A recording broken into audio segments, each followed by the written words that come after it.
Welcome to Midnight Rain Tales. The world sleeps, and the rain begins to whisper. In this quiet hour, stories drift through the night air, soft, chilling, unforgettable.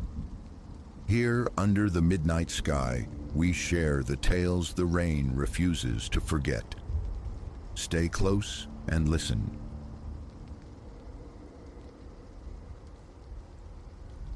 2:17 a.m. blinked accusingly from the phone screen, summoned by the rasping scrape below. Just 3 days adrift in this half-gutted house. A skeleton crew's detritus, tools, lumber, dust, my only company. Below lay the basement, a raw concrete maw awaiting transformation. A fool's bargain, this place, born of desperation and the wreckage of a marriage. But the price had been a siren song I couldn't ignore.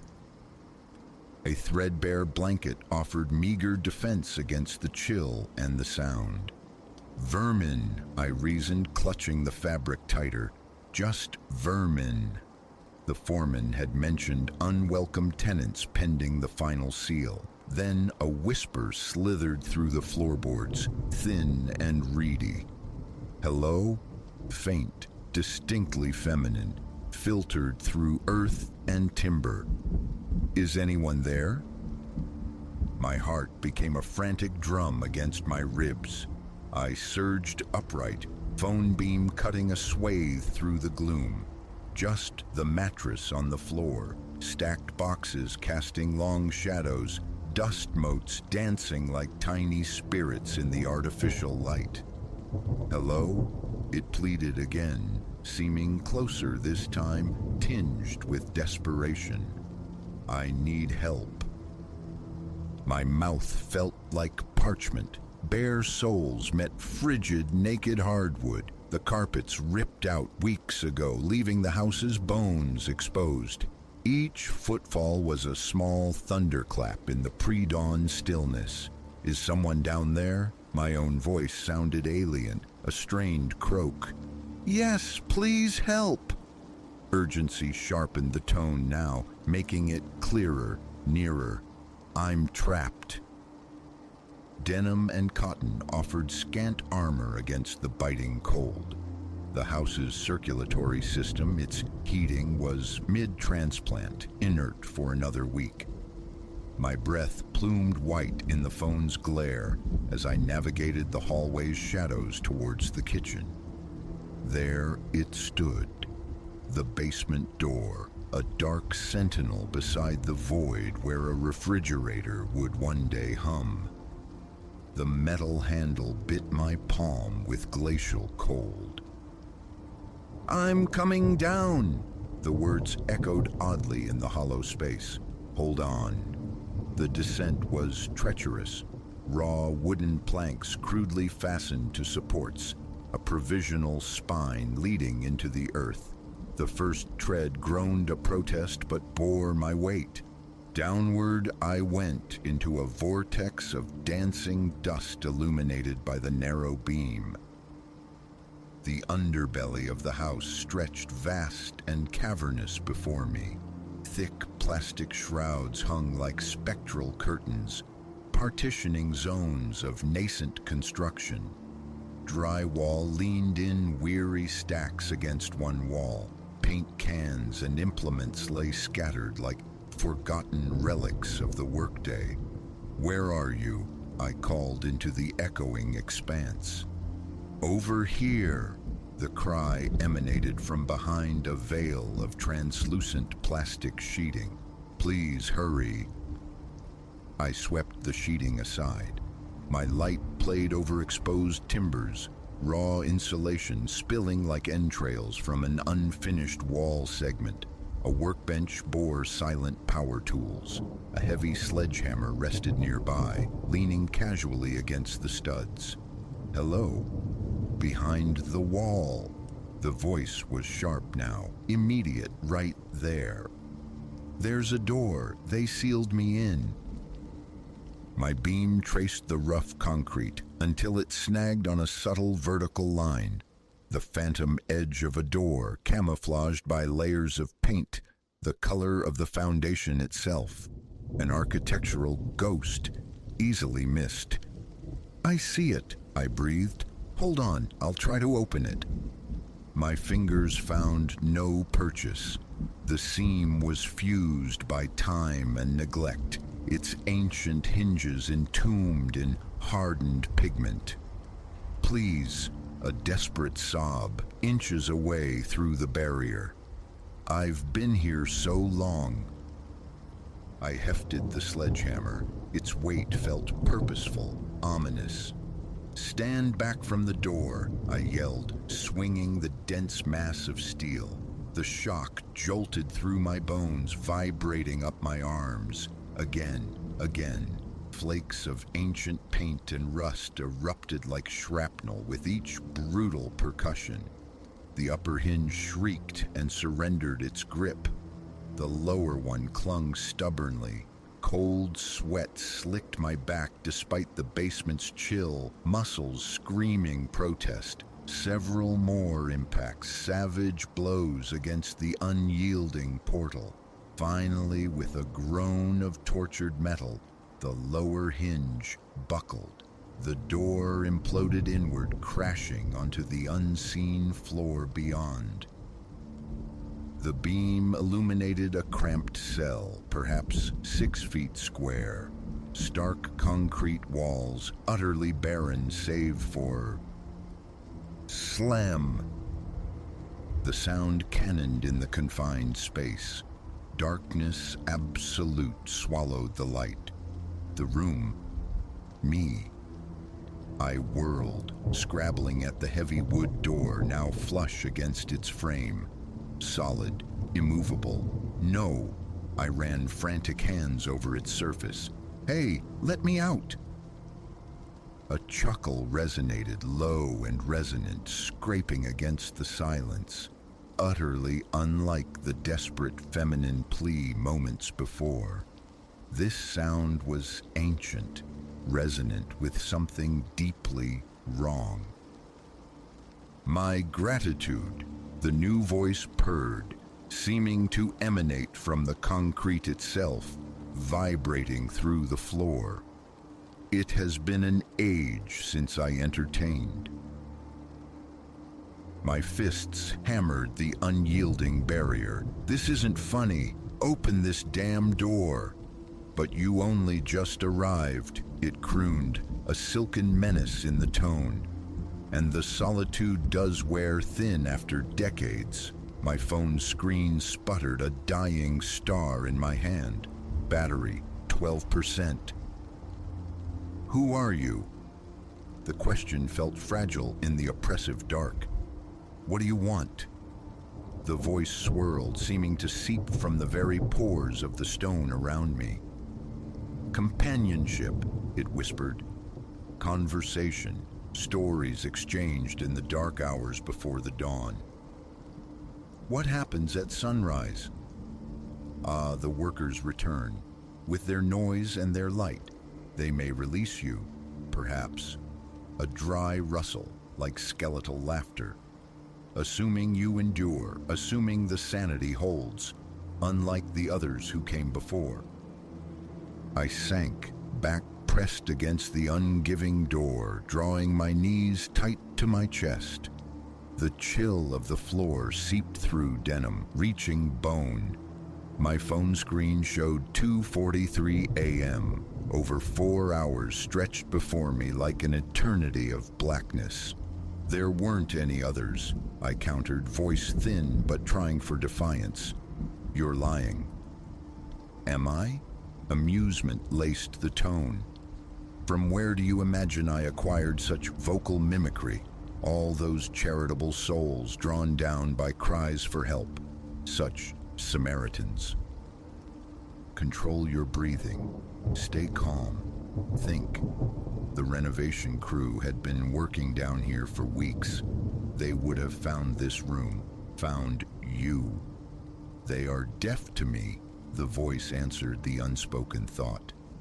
"I resonate only with the dweller, the one whose slumber unfolds directly above my prison.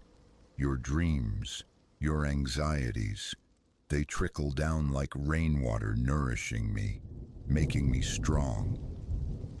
The phone's light faltered further, dimming. 8%. "You're not real," I said, more to convince myself. "This is some kind of trick, or I'm having a breakdown from the stress, the divorce, the move." "Oh, but I am exquisitely real." The voice was closer now, a sibilant whisper brushing my ear. "Allow me a demonstration." An icy point, colder than the concrete, colder than death, grazed the nape of my neck. I recoiled violently, scrambling away towards the center of the blackness, heart threatening to burst from my chest. "Don't touch me." "But your essence is fascinating," it mused, swirling around me. "The fear, the ache, the profound solitude that led you to seek refuge in this fractured house." "Stop it. I can savor it," the voice continued, now seeming to coil within my own skull, intimate and violating.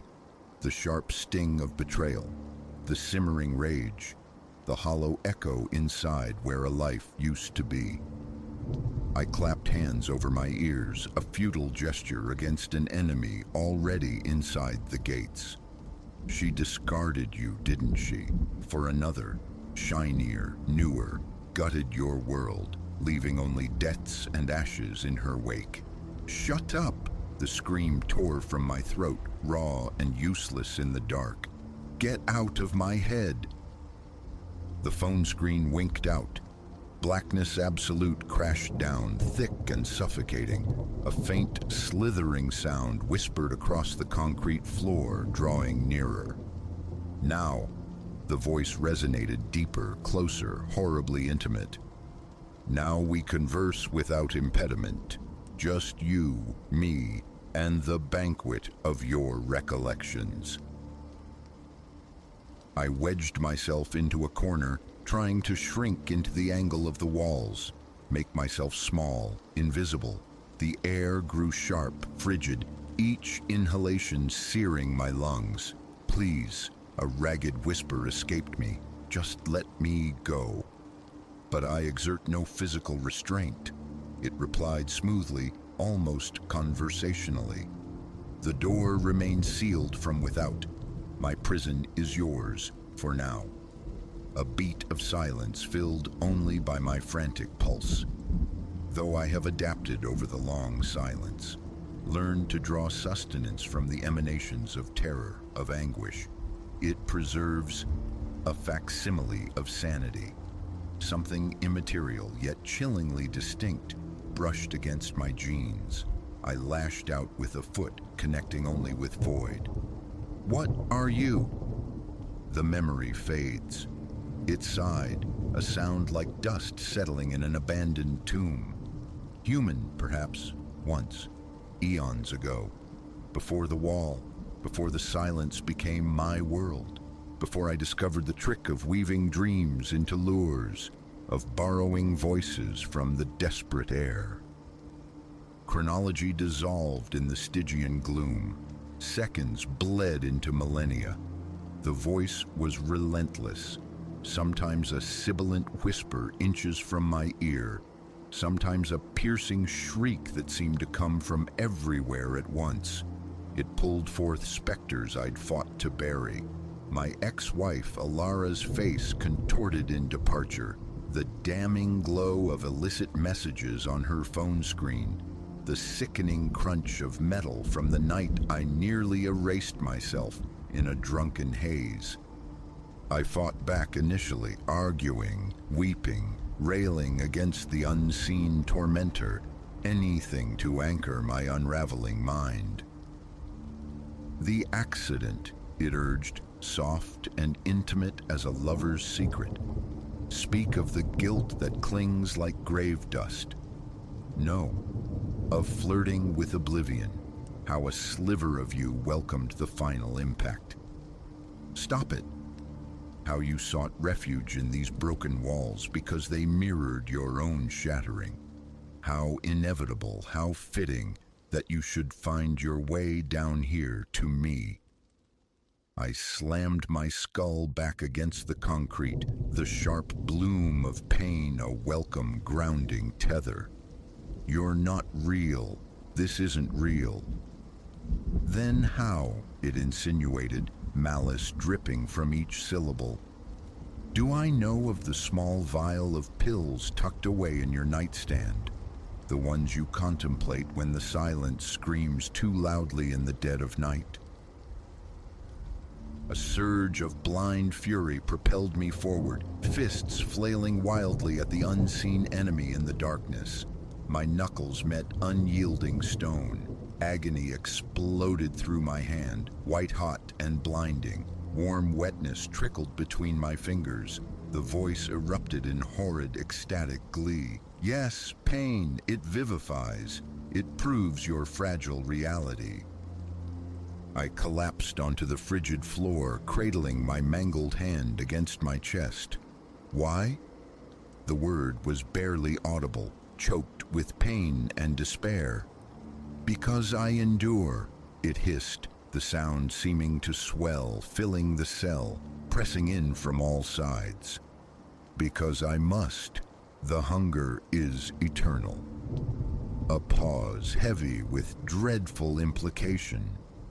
And your suffering, exquisite. Consciousness became a frayed edge. I drifted, the voice a hellish drone weaving through my fragmented thoughts. Eventually, I ceased responding, retreating inward, focusing solely on the ragged rhythm of my breath. The fierce throb in my hand, the desperate, silent battle for sanity. Images of Alara surfaced.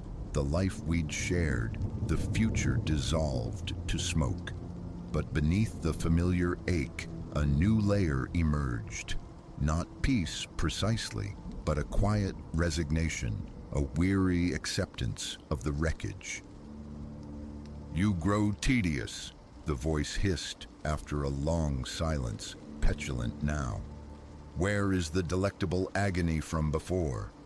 Silence was my only reply. Very well, a different approach. A profound cold descended, instantly leaching warmth from the air. Frost feathered my skin, prickling sharply. Breathing became labored, the atmosphere thick as sludge. Each gasp an effort. Do you fear the end? It whispered, a razor's edge of suggestion against my ear. To expire here, frozen, alone, utterly forgotten in this lightless crypt?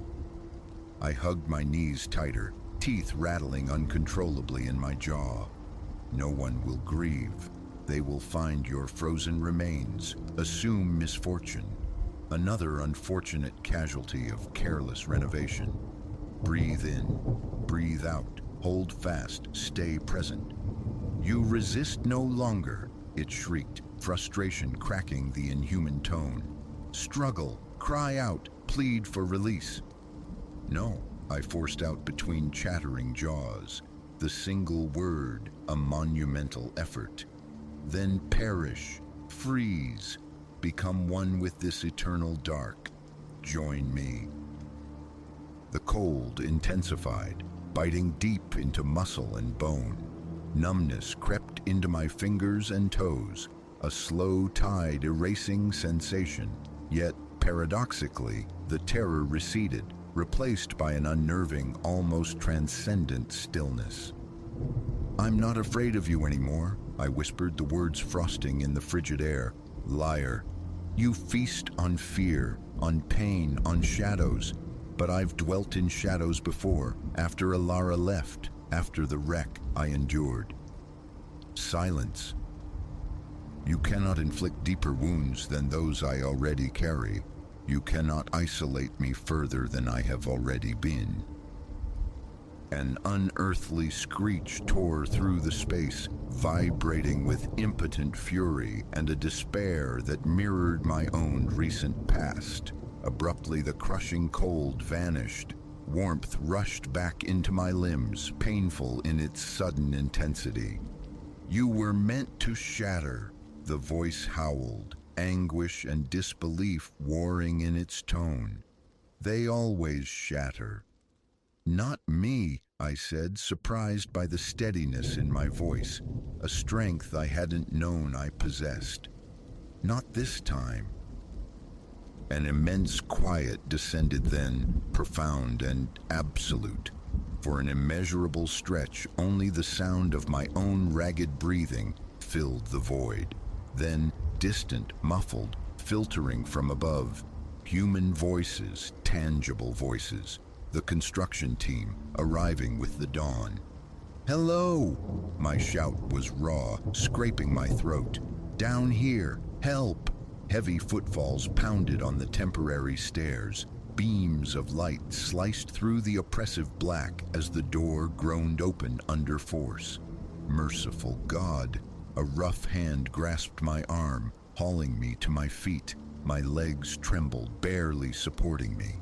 "How long were you stuck in there, mate?" "Since last night," I rasped, shielding my eyes against the sudden intrusion of light. The door, it just slammed shut behind me.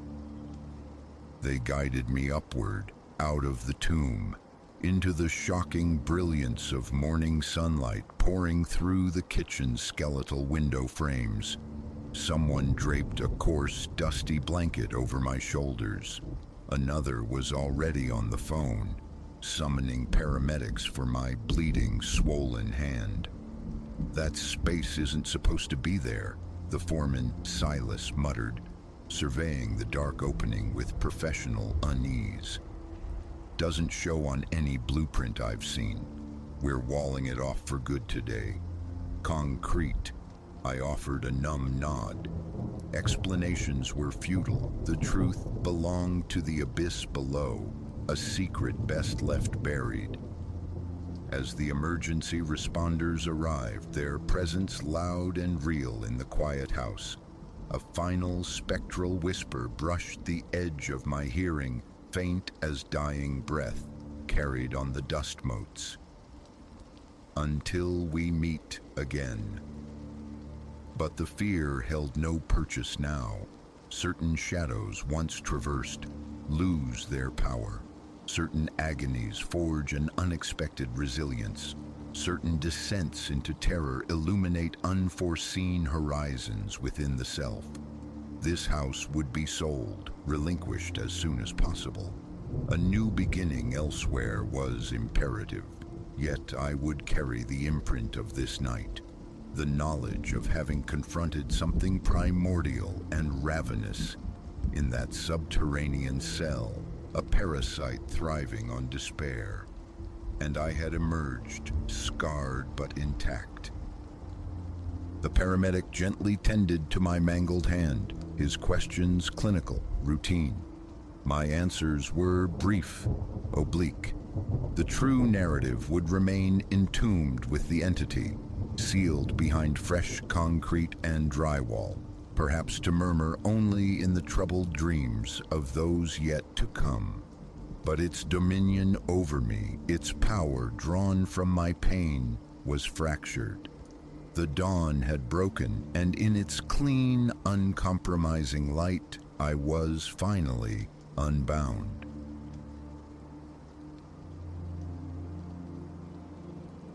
The sodium lamps sputtered awake, painting elongated skeletal fingers of shadow across the asphalt. As Elara rounded onto her avenue, she hugged her satchel tighter, a reflexive shield against the encroaching gloom. The library's quiet hum had held her captive longer than intended. The homeward trek always seemed to stretch, elastic and menacing after dusk. It began as a flicker at the edge of sight, a shape cloaked in shadow, hooded, perhaps half a block adrift in her wake. "Don't be absurd," she chided herself. "Just another soul navigating the evening tide." Yet an unsettling deliberateness marked the figure's gait, a rhythm that resonated dissonantly, seeding a cold dread deep within her. Elara quickened her stride, the staccato beat of her own boots echoing unnaturally loud against the pavement's hush.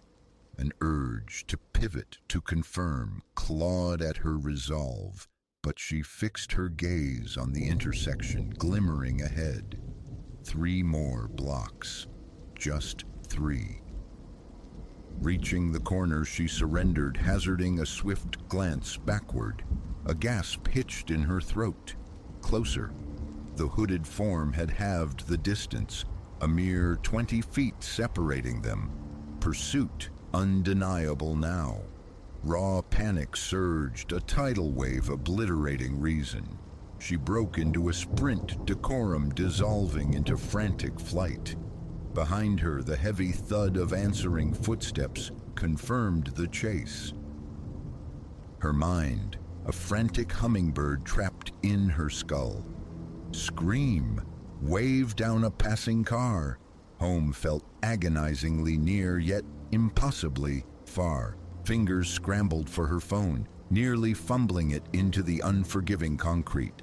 Just as the emergency number hovered beneath her thumb, a voice cut through the night air. "Hey, hold on!" Instinct shrieked, "Run!" Yet some aberrant impulse slowed her, turned her. Her thumb remained poised, a hair's breadth from summoning aid. The figure jogged closer, palms raised in a gesture meant to placate. Light spilled onto his features as he pushed back the hood. Recognition dawned, a confusing tide washing over the terror. "Leo?" The name escaped her lips, a breathy mix of disbelief and residual fear. "What on earth?" Leo, her neighbor from 2 floors below, offered a sheepish grin. "Apologies, truly didn't mean to spook you. Saw you walking, thought I'd catch up. Wanted to give this back."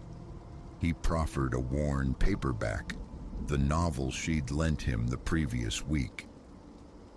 Alara accepted it, her hands betraying a tremor. A dazed incredulity settled over her. You chased me through the darkened streets to return a library book." He had the decency to flush. "Yeah, well, phrasing it like that. Not my most brilliant moment. Didn't grasp how it must have looked until you bolted." A shaky laugh escaped her, adrenaline beginning its slow retreat. "Okay, Leo, next time, maybe just wait until we're both inside the building." He nodded emphatically. "Absolutely. Lesson learned. Can I, at least escort you the rest of the way? I promise a respectable trailing distance." A moment's hesitation, then a nod. Despite the scare, Leo was a known quantity, harmless if occasionally lacking social finesse. The remaining blocks passed in a stilted exchange about the returned novel, yet Alara's thoughts churned. How swiftly fear had ambushed reason, twisting an innocuous encounter into perceived peril. Even as she mentally scolded her overreaction, a quiet internal voice insisted on caution, whispering that vigilance was prudence, because the shadow behind her might not always belong to a well-meaning neighbor. They reached the apartment building. Alara mumbled a goodnight, her fingers still unsteady as they navigated the lock. Ascending the stairwell, she made a silent note to thank her parents for those long-ago self-defense lessons. Useless tonight, perhaps, but the instilled confidence had likely kept her from shattering completely. Inside her apartment, the heavy click of the deadbolt echoed. She leaned against the door, releasing a long, shuddering breath. Fear ebbed, replaced by a strange, almost giddy relief. Safe, a misunderstanding. Yet, as she prepared for bed, unease clung like damp fabric. The visceral memory of absolute terror, the certainty of malicious pursuit, refused to fade entirely. Sleep remained elusive. Every creak of the old building, every distant siren prickled her nerves. Around 2, she abandoned the effort, padding to the kitchen for tea. Waiting for the kettle's whistle, she found herself drawn to the window. Below, the street lay deserted, bathed in the jaundiced glow of the lamps. Peaceful, ordinary, difficult to reconcile with the menace it had held just hours before. Then, movement. A figure striding purposefully along the opposite pavement. Ilara's pulse leaped before she wrestled it back under control. Late shift worker, early jogger. Normalcy asserted itself. But as she watched, the figure halted. Slowly, deliberately, its head tilted upwards, seeming to fix directly on her window. Ilara recoiled, heart hammering against her ribs. Impossible. 4 floors up, lights extinguished. She couldn't be visible. And yet, the certainty. She forced another look. Emptiness. The street was vacant once more. Had she conjured it? Was her mind still buzzing with adrenaline, projecting phantoms? She shook her head, trying to dispel the clinging absurdity. This was ridiculous imagination running rampant. Daylight would expose the foolishness of it all. But as she finally retreated to bed, the forgotten tea cooling beside her, she couldn't shake the conviction that something fundamental had shifted, that the world's shadows now held a deeper, more ambiguous threat. The following days unfolded under a pall of hyper-awareness. Ilara found her gaze constantly scanning her surroundings, her body flinching at unexpected sounds. She altered her routes, purchased pepper spray, its small weight a cold comfort in her bag. Friends remarked on her jumpiness, but she deflected their inquiries.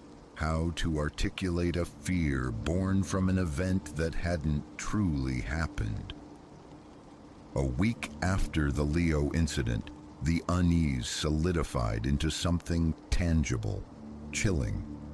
Returning from the grocer's, arms burdened, she felt it, that electric prickle on her nape, the unmistakable sensation of being observed. Casually fighting the urge to appear frantic, she surveyed the street. Moderately busy, people flowed homeward. Nothing overtly amiss. But then, across the road, lagging by half a block, a figure swathed in a dark hoodie mirroring her pace. Her breath hitched. No. Coincidence. She accelerated slightly, heart thudding a frantic rhythm against her ribs. In her peripheral vision, the figure matched her increased speed. No, not again.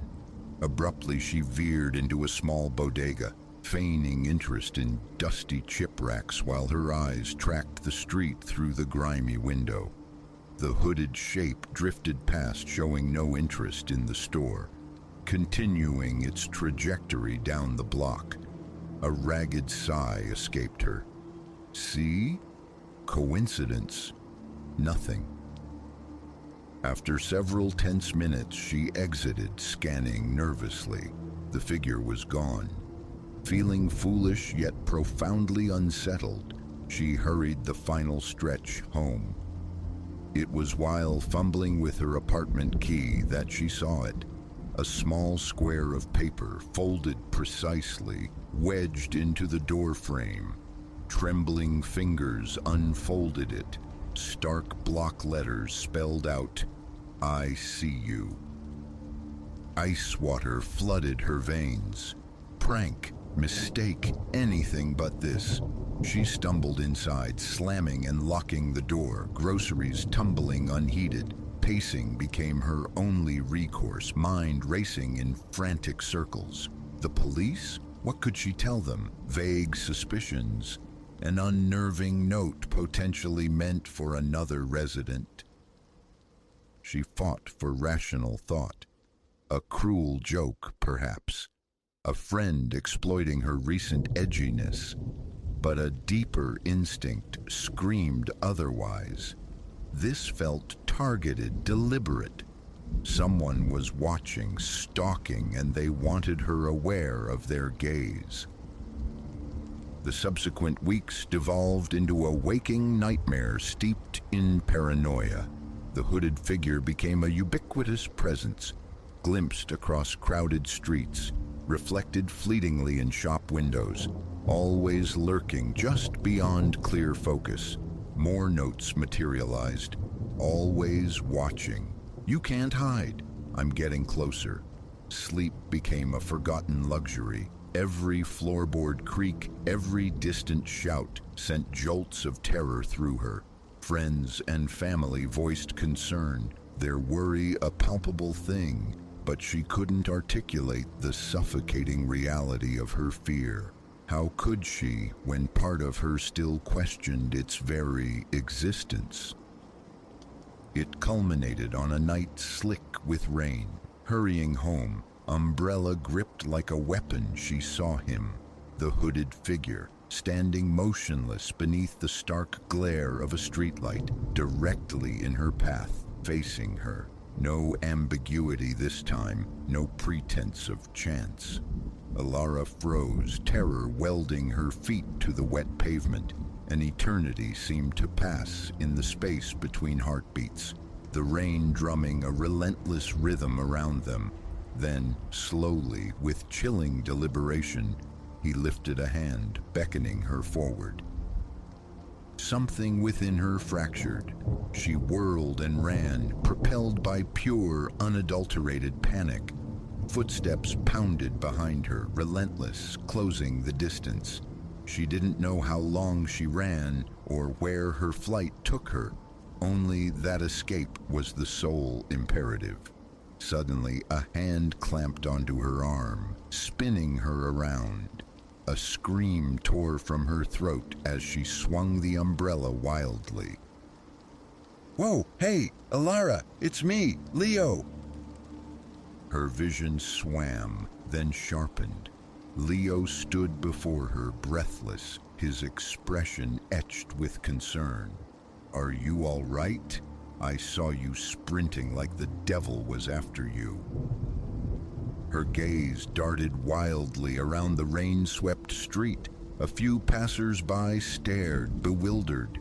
No hooded figure, empty. Did you see anyone?" she choked out. "Following me?" Leo shook his head, baffled. "No, just you. What's happening, Alara? You've seemed off for weeks now." The adrenaline fled, leaving her trembling, adrift in confusion. Had it all been a phantom chase, a product of her fractured nerves? Was she truly losing her grip on reality? As Leo gently guided her homeward, his quiet questions probing wounds she couldn't expose, a decision formed. Tomorrow, help, a therapist, someone, because real or imagined, this consuming dread was unsustainable. Yet, as they reached the familiar sanctuary of her building, she cast one final glance back down the rain-lashed street, and there, nestled deep within the ink-black shadows across the way, she saw it, or thought she saw it, a flicker of movement, the indistinct silhouette of a hooded figure watching in utter stillness. Real or not, her nightmare was far from over.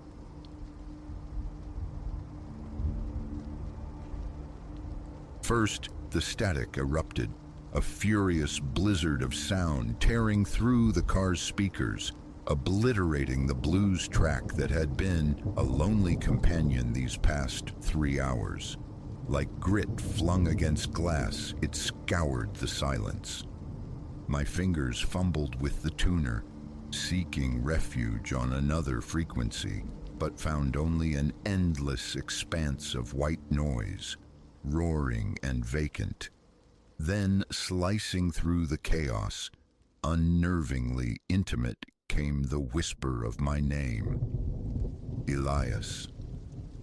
My hand froze mid-twist. The voice, barely louder than breath, carried an undertone, a discordant note that prickled the skin along my spine. A glance at the dashboard clock. 2:37 a.m. Ahead, the cone of my headlights punched a hole in the immense darkness, illuminating nothing but an empty stretch of Arizona highway. Desert scrub and skeletal saguaros flanked the asphalt, their moon-cast shadows writhing like things alive. Another car? Not for the better part of an hour. The last outpost of humanity had been a skeletal gas station, its pumps rusting under pale fluorescent lights. I'd filled the tank, poured lukewarm coffee down my throat. The man behind the counter, ancient and weathered as the landscape, had fixed me with a peculiar stare when I'd mentioned heading east on Route 60. His silence then felt heavy, weighted. The static persisted, a constant crackling presence, but the voice withheld itself. I fiddled uselessly with the antenna. A parched tightness seized my throat. My hand reached for the coffee cup. It rattled, empty. Then the whisper returned, gaining substance, closer now. Elias, listen. Instinct slammed my foot onto the brake. The tires bit into the pavement with a gravelly sigh as the car decelerated. My heart hammered a frantic rhythm against my ribs. Phone. I needed my phone. Just the sound of another person, any person, to anchor me. I guided the car onto the dusty shoulder, shifted into park, the engine ticking in the sudden quiet. My phone lay dark in the cup holder. I snatched it up. The screen flared to life, a single tentative bar of signal and a notification, an unsent message alert. A cold fist clenched in my gut when I saw the sender, my own number. Fingers numb, trembling slightly, I tapped it open. 2 words glowed against the screen. Don't stop. The timestamp was barely a minute old. I hadn't laid a hand on the device for hours. I stared, breath catching in my throat, each inhalation shallow and sharp.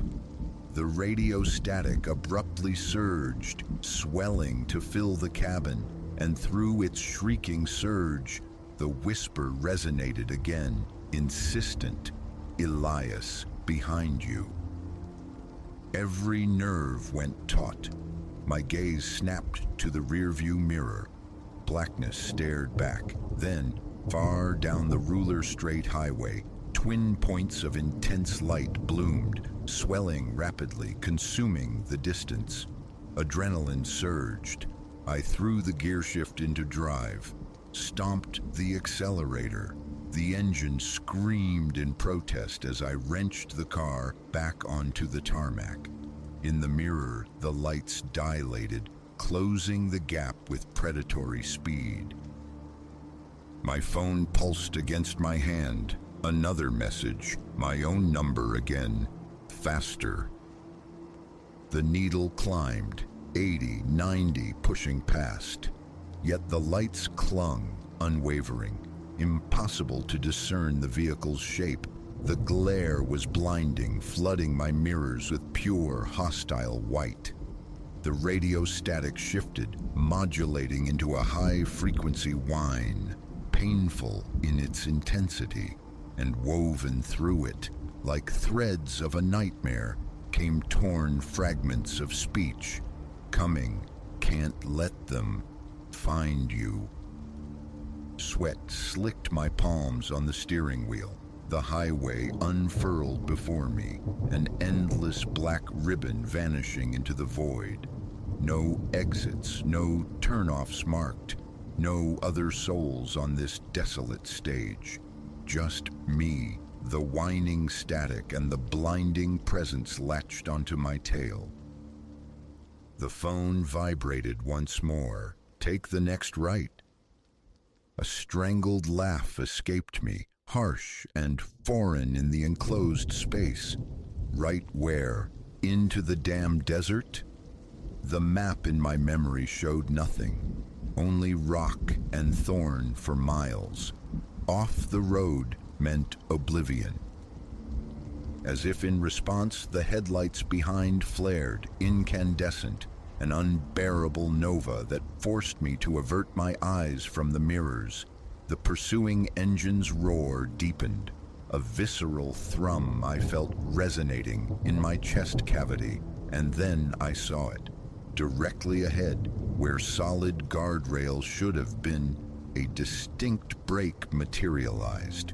Beyond it, leading away into the impenetrable dark to the north, snaked a dirt track, a path I would swear on my life hadn't existed an instant before. The phone buzzed urgent now. I wrenched the steering wheel hard, right. Tires shrieked, protesting the violent change in direction. The car fishtailed wildly, threatening to break free, but somehow held the turn. We hit the dirt road with a bone-jarring impact that slammed my teeth together. A fleeting glance in the rearview mirror showed the pursuing headlights continuing their trajectory, undeterred, blazing past the turnoff down the main highway until they vanished. They hadn't even slowed. I eased off the accelerator but kept moving along the rutted track, heart still a frantic drum against my bones. After perhaps a mile, the oppressive presence feeling lifted. I slowed to a halt. The engine ticked, cooling in the sudden, profound silence. The radio speakers emitted nothing now, not even the faintest hiss. One final vibration from the phone. Get out, walk 100 steps north, bring the phone. I sat motionless for a long minute, hands welded to the wheel. Every rational thought screamed to reverse, find the highway, drove until dawn broke over a town, any town.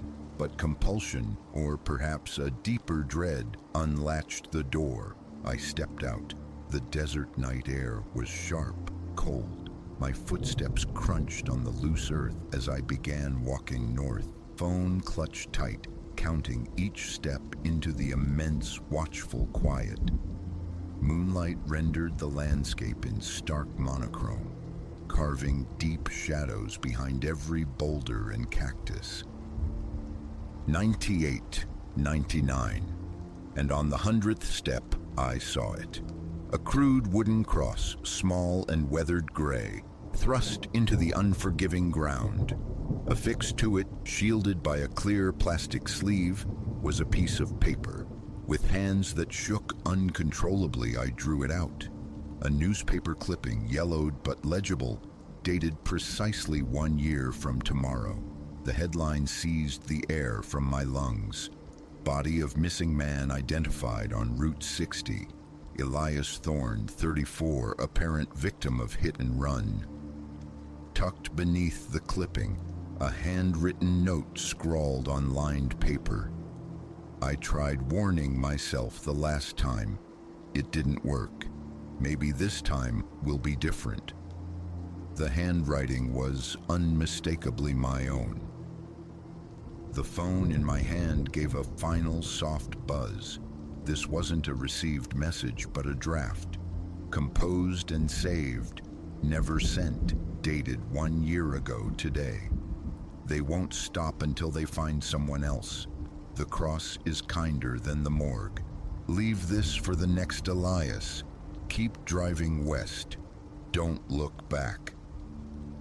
I stood frozen in the vast, cold darkness, the paper trembling between my fingers. Then, carried on the night air from the direction of the highway, came the faint but growing drone of distant engines. Headlights swept the horizon, searching. Panic seized me. I sprinted back towards the dark shape of my car, gravel scattering underfoot. The engine turned over instantly, a small miracle. I spun the car around, pointing it west along the dirt track, away from the highway, away from the returning lights. The radio remained dead silent. The phone stayed dark. Driving through the remainder of the night, the words echoed. The next Elias. I thought of the man who left the cross, the one whose warning had failed him, the one immortalized in that future headline. Dawn found me crossing into California. I found the first nondescript motel in a small, sun-bleached town and collapsed into sleep for 12 solid hours. Waking, raw and dislocated, I wrote down every detail of the night, sealed it in an envelope addressed to myself, and mailed it with instructions to open it in precisely 11 months. That was 3 weeks ago. Night driving is a memory. Empty highways, desert vistas. I avoid them like plague zones. Sometimes reflexively, I check my phone, searching for messages from my own number. Silence remains. 10 months until the envelope arrives. Whether its contents will be a necessary reminder or a relic of an averted fate, I cannot know. But the image persists. That lonely cross under the Arizona moon. The Elias who put it there. The Elias who didn't make the turn. And somewhere, perhaps even now, another Elias driving east on Route 60 as the static begins to crawl through his speakers, whispering his name. Will he heed the impossible warnings? Will he understand in time? Yesterday, I traded my car. The new one doesn't have a radio.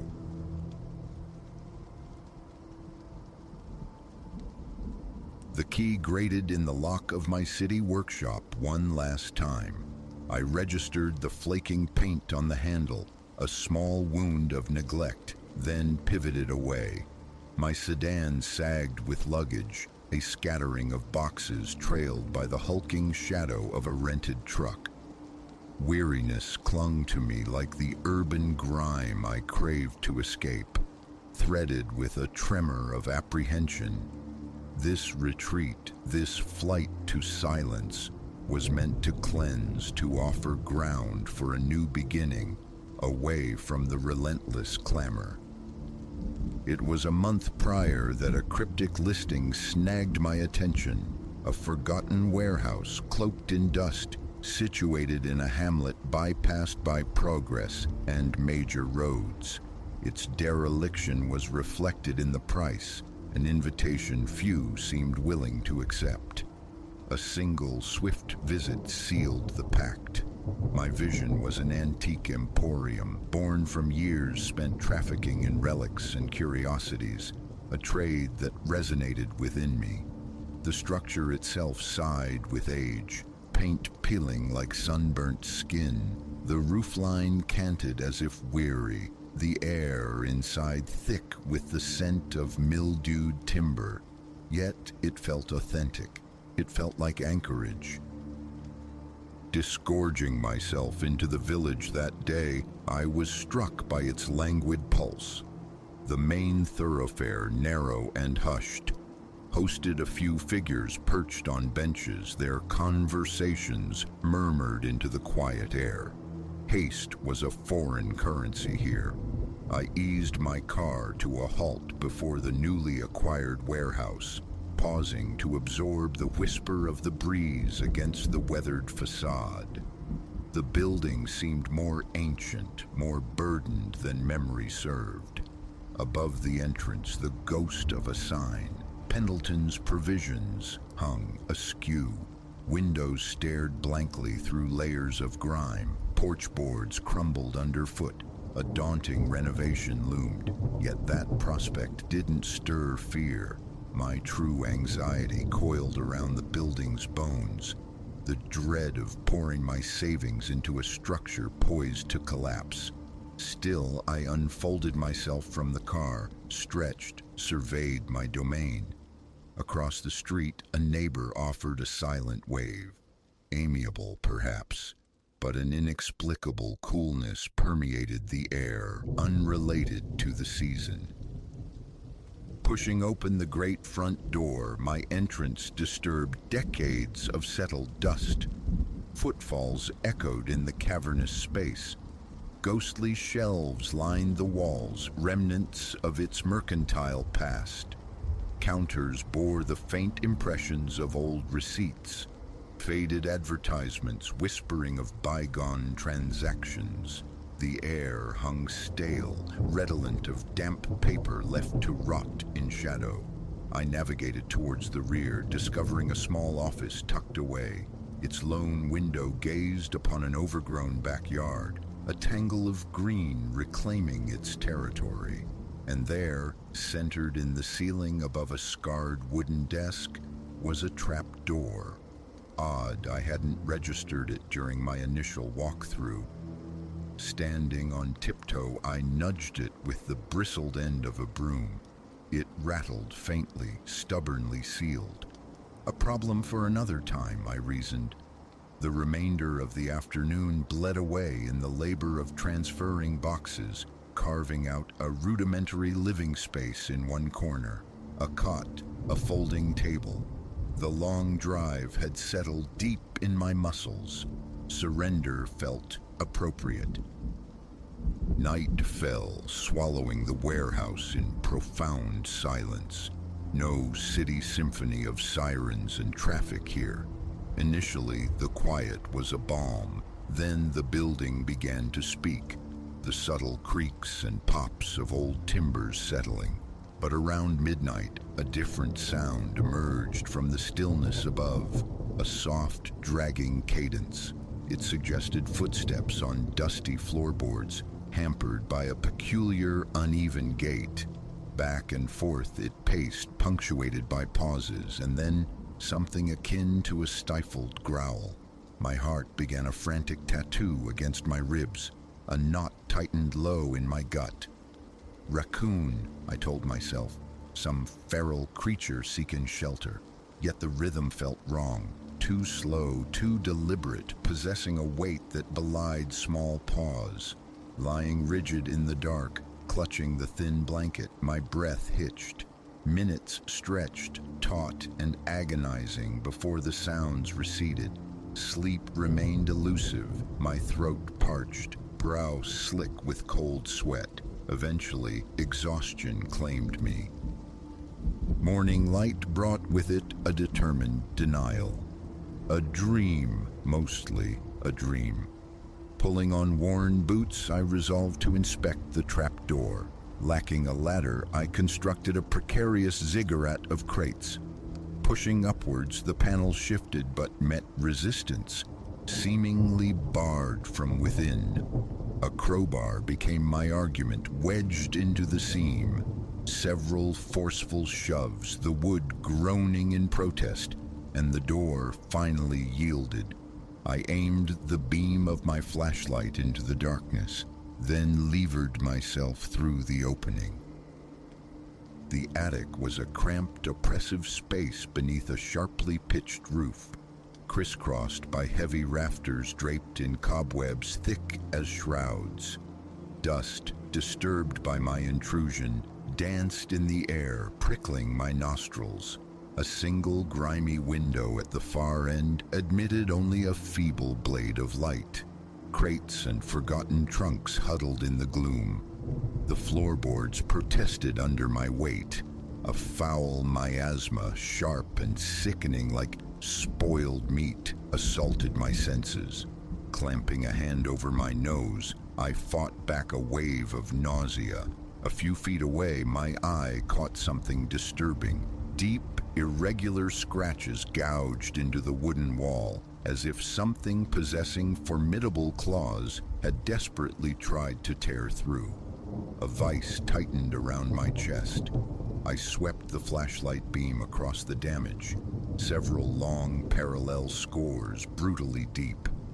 I'd encountered rot and ruin in old buildings, but never violence like this etched into the structure itself.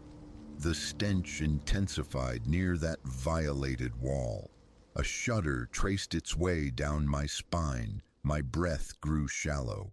Scanning the shadowed corners, I spotted more gouges near the far end. Then, a distinct rattle from behind a stack of crates.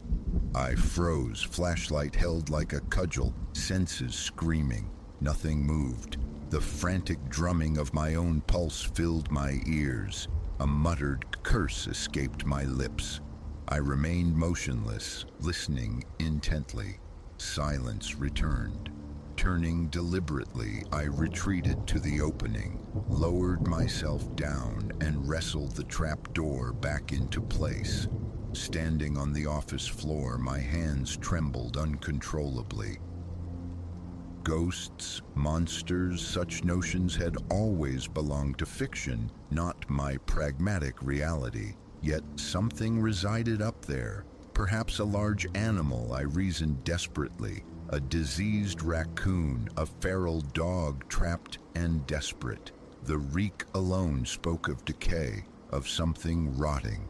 An animal control service seemed the logical step, but this village slumbered outside such conveniences. Inquiries later that day yielded only shrugs from the locals. One suggested Mr. Thorne, a handyman known to occasionally handle pest problems. I jotted his number into my notebook, a fragile lifeline. That afternoon, I attempted to impose order on the main room, wrestling dusty shelves, discarding accumulated refuse, arranging a preliminary display for my nascent antique business. I forced my mind towards productivity, yet every glance towards the office sent a fresh wave of dread washing over me. As evening approached, I wedged a sturdy chair beneath the trapdoor handle, a gesture both ludicrous and necessary. A nervous laugh escaped me, swallowed by the cavernous space. My palms remained stubbornly damp. Each groan of the ancient floorboards underfoot sent my head snapping around. Exhaustion had settled bone deep by evening. Canned soup, heated on a small camping stove, constituted dinner at my folding table. Darkness pooled in the corners of the vast warehouse. I sought distraction in my phone, but the signal flickered, unreliable. Around 11, I prepared for bed, extinguishing the main overhead bulb, leaving only the small lamp beside my cot, casting a weak, amber glow. The cot felt small, vulnerable beside looming stacks of unpacked boxes. Lying there, mind racing, I eventually forced my eyes shut. And then it returned, the scraping sound from the attic. Slow, laborious, like something immense being dragged across the floor. My heart hammered against my ribs. Breath came in short, sharp gasps. I sat bolt upright, hand instinctively closing around the lamp. The thought of investigating was paralyzing. I could only listen. The dragging paused. A low, guttural noise followed, vibrating through the floorboards, raising the hairs on my arms. A cold sweat broke out across my skin.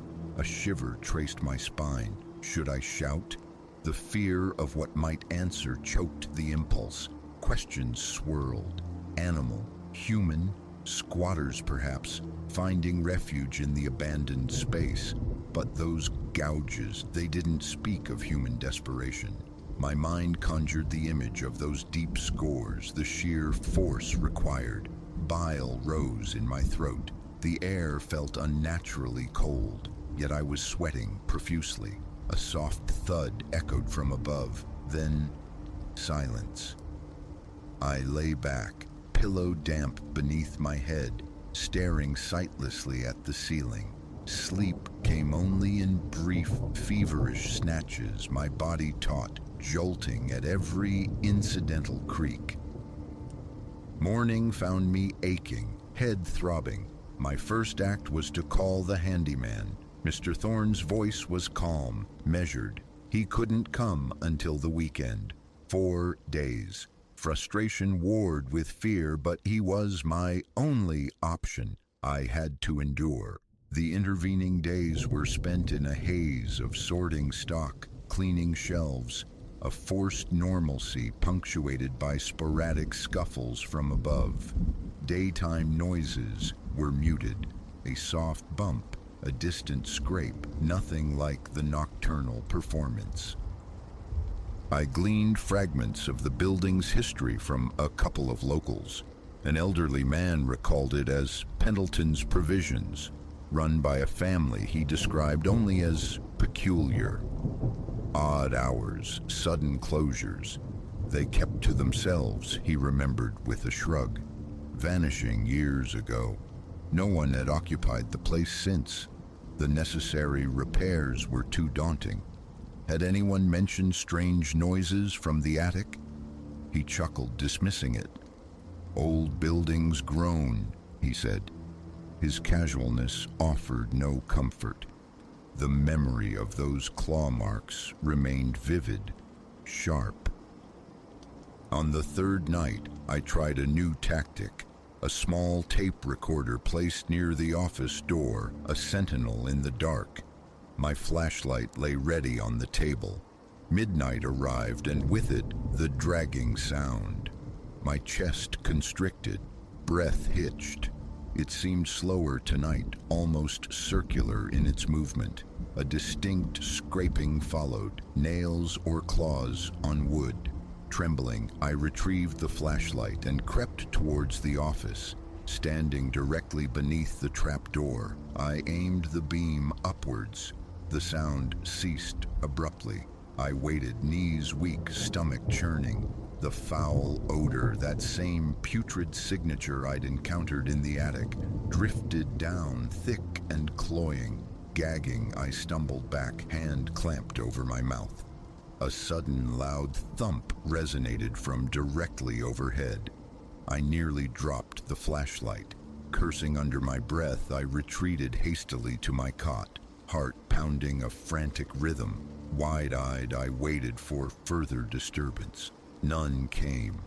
Dawn was breaking before I finally succumbed to a few hours of troubled sleep. The next morning, I rewound the tape. The recording was marred by static, yet through the hiss emerged a distinct, low growl and the unmistakable sound of scraping. My pulse leaped. It defied easy explanation, deeper, more resonant than any raccoon. My mouth went dry. I wiped sweat from my palms.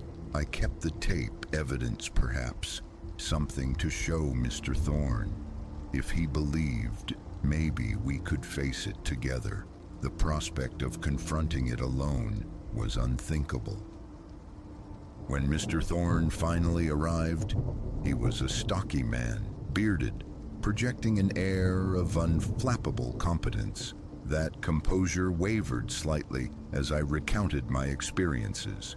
He agreed to inspect the attic. I stood back, a maelstrom of relief and dread swirling within me as he ascended the makeshift stairs of crates and pushed open the trapdoor. He sniffed the air, his expression tightening almost imperceptibly. Switching on a powerful work light, he hoisted himself into the gloom. I waited below, straining to hear. A grunt. He called down, confirming the claw marks, remarking on their unusual size. Too large for raccoons, he muttered. He poked around some crates. A soft curse reached me.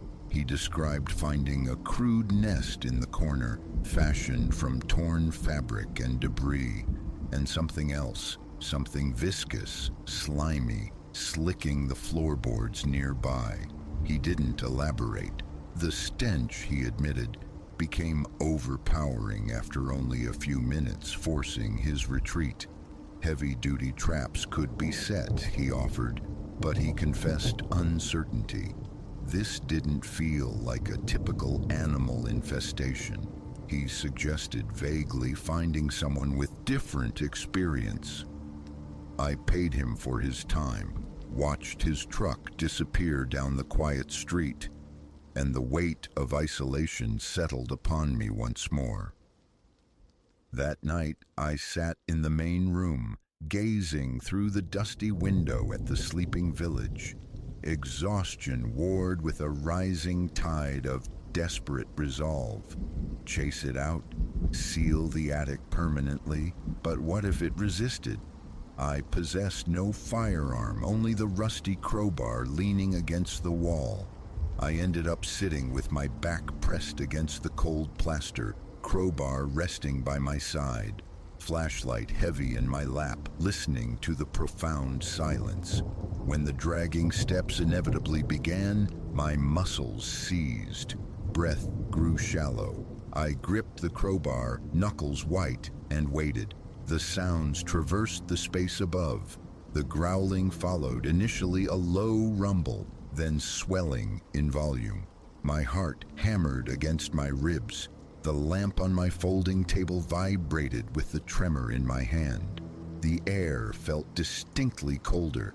Tension knotted the muscles in my neck. The urge to scream rose again, only to be swallowed by the fear of provocation. Hours crawled by, muscles screaming, eyelids leaden. Around 4 in the morning, the noises abruptly ceased. My shirt clung to me, soaked in sweat.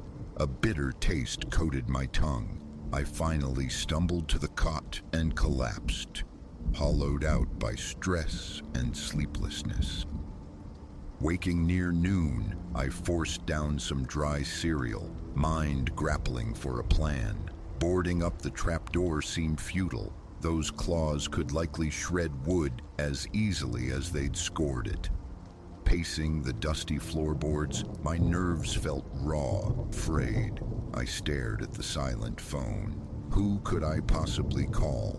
Tales of monstrous attic dwellers weren't likely to be met with credulity. It's just an animal, they'd say. But animals didn't exude that charnel house stench. Animals didn't move with that dreadful, deliberate weight. Weeks have bled together now. The antique shop remains a skeletal dream, its shelves half empty, its potential choked by the presence overhead. Setting up my business feels impossible. Each night is a vigil, bracing for the inevitable symphony of dragging steps and guttural threats. Mr. Thorne's unnerved reaction solidified my conviction. This is no mere beast skulking in the rafters. How to expel it remains an agonizing question. Abandoning this place means financial ruin, yet staying feels like a slow surrender to madness. And a stubborn, perhaps foolish part of me demands to know what shares this space. I am caught, suspended in a silent standoff. Thus far, it remains confined to the attic, and I have not ventured back up. But the nightly sounds gain strength, feel closer. The pervasive odor seems to seep more deeply through the old floorboards. I write this now at the folding table, the lamp casting long, dancing shadows. Midnight has passed. The cloying scent of decay drifts from the office doorway, coating the back of my throat. My hands tremble intermittently. I wipe perspiration from my brow again and again. Outside, the village sleeps, oblivious. No one would hear if I cried out. The image of those deep gouges flickers behind my eyes, a primal warning. Trespasser. A reckless impulse surges, grab the flashlight, climb the crates, confront the unknown. But imagining that beam cutting through the darkness, illuminating a shifting shape in the corner, the thought alone triggers a visceral dread, a racing pulse. Courage feels like a distant shore. I hear it now, dragging across the attic floorboards directly above me, louder tonight. The timbers groan under its passage. A ragged, throaty respiration accompanies the movement. My pulse pounds in my ears, a frantic drumbeat against the silence. My hands feel distant, numb. My jaw is clenched so tightly it aches. The scrape of claws on wood, slow, rhythmic, deliberate. What does it want? Why is it here? I only know it will not leave willingly. The idea of forcing a confrontation makes my stomach clench with icy fear. What happens then? Yet how much longer can I endure this siege? Trapped in this decaying warehouse with something that feels ancient and wrong, I fear the stalemate is nearing its end. I fear the moment it decides the space between us is no longer sufficient.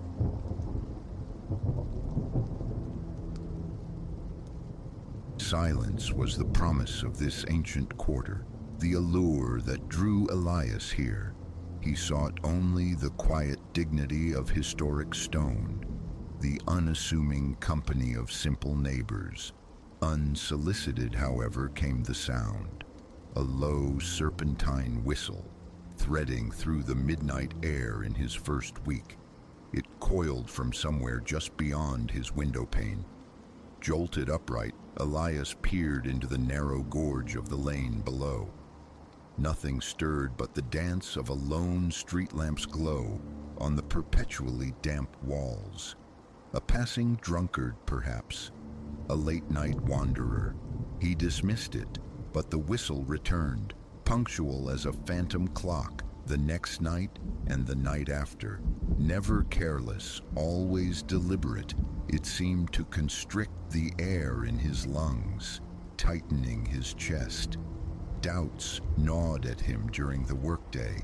The rhythmic tap of his pencil against the desk measured his attempts to rationalize, to convince himself it was mere fancy born of solitude. Elias was, by his own admission, an unremarkable soul. His days unfolded in the hushed confines of a small accountancy firm nestled in the city's time-worn heart. The work offered little spark, merely the means to keep the wolves of debt at bay. His apartment occupied a floor above one of the city's winding capillaries, lanes rarely trod after dusk. Here the buildings leaned inward, close enough to almost bridge the gap with outstretched arms. Nightfall draped the alleyways in a palpable chill, a cold that seeped through mortar and bone regardless of the season, exacerbated by his flat's stubbornly defunct heater. Layers of blankets became his shield against the encroaching frost. He adapted. It was his way. Each evening his commute home began near 10 or 11. The journey was a protracted trek through a warren of constricted passages, a shortcut preferable to the circuitous main thoroughfares. Illumination was sparse, offered by antiquated fixtures bolted to stone facades, half of them long surrendered to darkness. His own footfalls became thunderous intrusions, echoing with an unnerving clarity that left him feeling starkly exposed in the slumbering city. Roughly 2 weeks after the whistle first intruded, a new sensation arose, the prickling certainty of unseen eyes. Halfway down a shadowed cut-through, the nape of his neck would ignite, his pulse hammering a frantic rhythm against his ribs. He'd wheel about, heart leaping, only to confront the familiar emptiness. Tight stone confines, perhaps the fleeting shadow of a feral cat near a bin, or the scurry of a rat, but never a human presence. Once desperation drove him to try moving with stealth, sliding his soles across the worn flags, straining to catch the betraying scrape of another's movement. Futility. Only the distant, melancholy drip of water from a rusted downspout answered the profound silence, a quietude somehow more menacing than any clamor. He mentioned it hesitantly to a colleague. The man offered only a shrug, mumbling about the city's age, its abundance of peculiar corners, suggesting Elias was merely unnerving himself. The notion of being afraid in his own neighborhood chafed. So one night, Elias deviated. He eschewed the deepest shadows, opting for a broader, more open street, adding a tedious 15 minutes to his walk. Yet, even there it found him. Faint initially, the whistle crept upon the breeze, insidious, raising the hairs on his arms. He froze, listening. It persisted, seeming to ricochet off the surrounding architecture, a disembodied sound that drew closer the longer he remained still. The sheer disquiet of it, that simple, low-pitched motif repeating its mournful phrase, was inexplicable. A glance over his shoulder revealed naught. He scanned the periphery for a lurking shape, a shadow detached from the gloom. Nothing. With conscious effort, he forced his legs into motion, reaching his building's entrance with hands that trembled as they fumbled with the key. Sleep offered no refuge. His mind raced, conjuring specters. An ancient vagrant cloaked in rags, leaning on a gnarled cane, whistling from the edge of perception. A hooded figure stalking the cobblestones, purposeless yet predatory.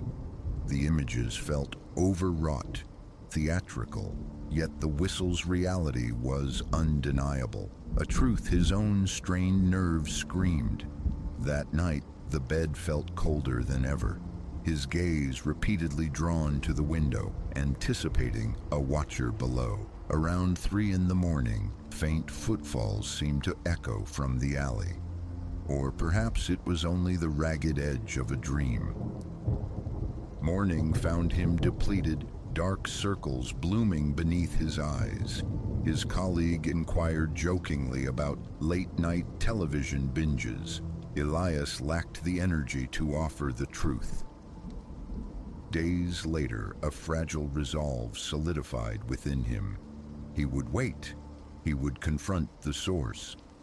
Leaving the office earlier than usual, he returned home, briefly sluiced away the day's grime, then donned dark attire and slipped back into the evening chill. He positioned himself against the damp, cool stone near his building's threshold, waiting. The ground beneath his feet was uneven. The air hung thick with the odors of mildew and old refuse. An hour passed, his muscles aching from stillness. Then it began. The whistle, originating deeper within the labyrinthine alleys. Invisible, yet audible. The first long drawn note sent a clench through his stomach, sweat beading on his brow. Retreat beckoned, a siren call of safety, but he held his ground. He needed to see this whistler to put a face to the fear that haunted his nights. Living under its shadow was no longer sustainable. The melody, he now discerned, possessed a structure.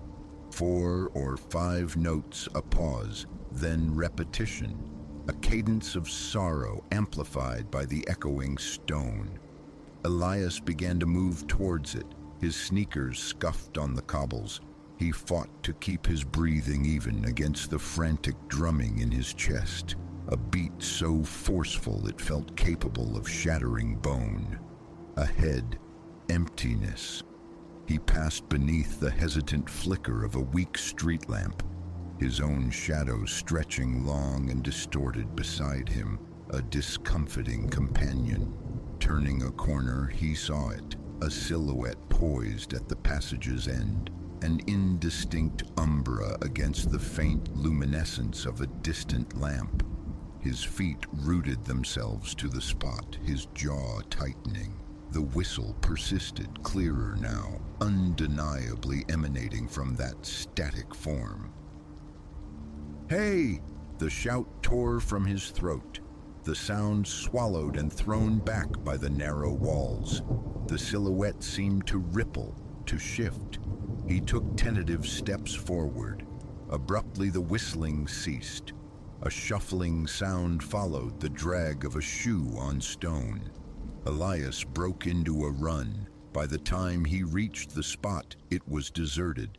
Heart pounding, breath rasping, he scanned the area. The alley fractured into two smaller, darker paths. He listened intently for the whistle. Silence. A capricious breeze nudged a scrap of paper across the ground. He stooped, retrieving it absently, an old, torn flyer for some forgotten local festival. No answers here. He stood for long moments, swallowing against the dryness in his throat, before turning back towards home, the encounter leaving him more bewildered than resolved. That night was a torment of replays, the silhouette fixed in his mind's eye, roughly his height, draped in dark clothing. It could have been anyone. Yet there was something in its posture, a stillness that felt like waiting, almost an invitation to be seen. He tossed in bed, the sheets tangling around him. Eventually, he rose, brewed instant coffee that tasted like ash, and stared down into the vacant alley. It offered no clues, only its usual stony indifference.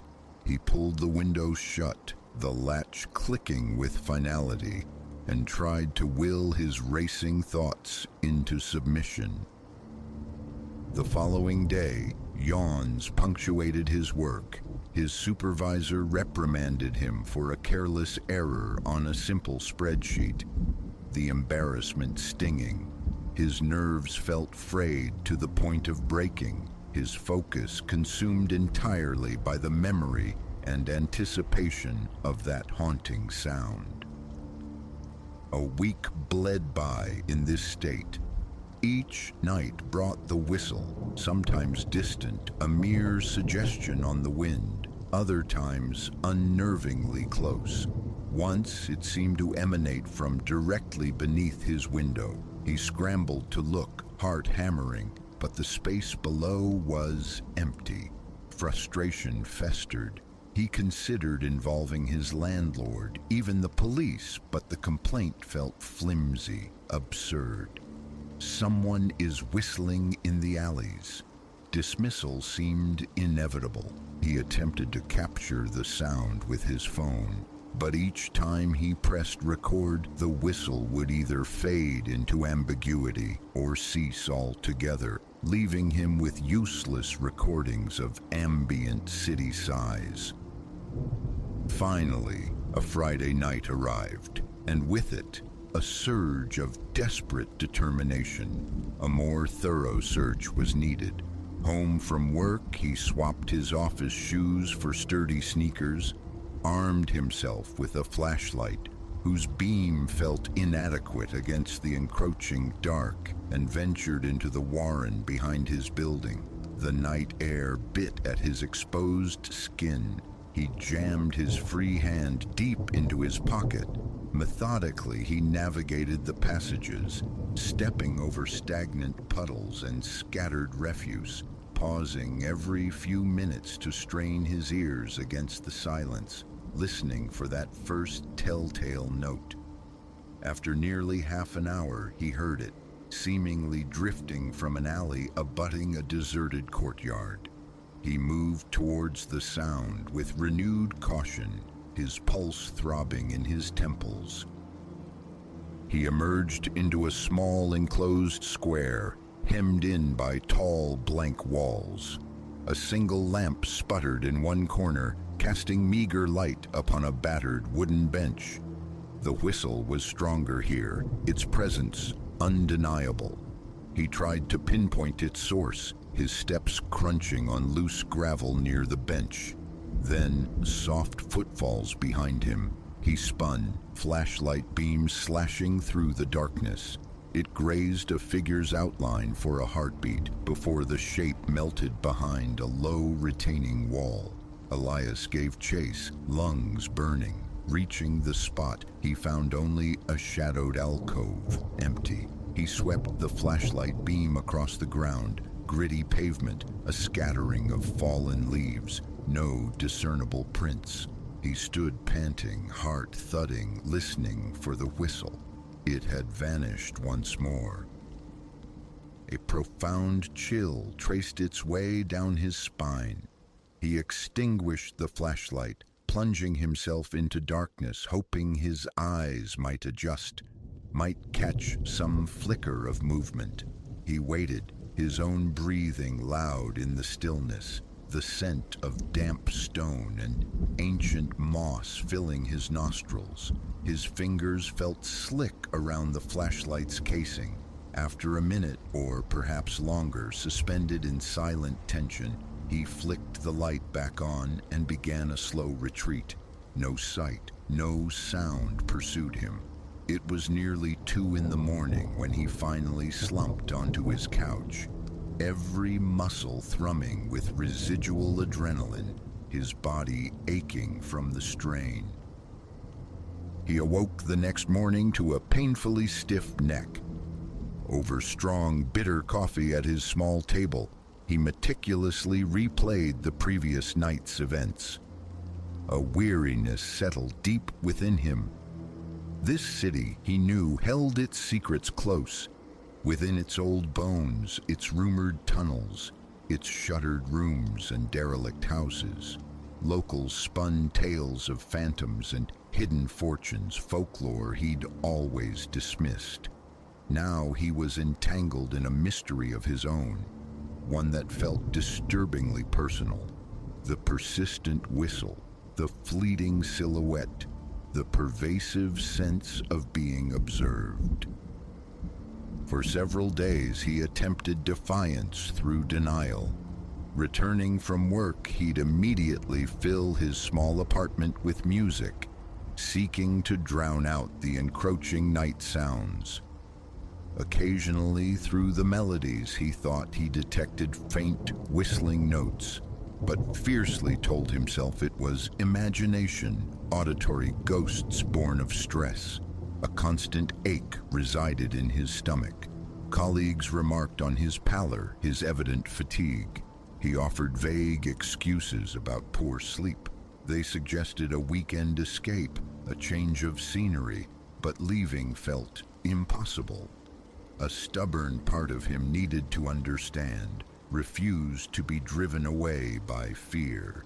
He hated this feeling of powerlessness.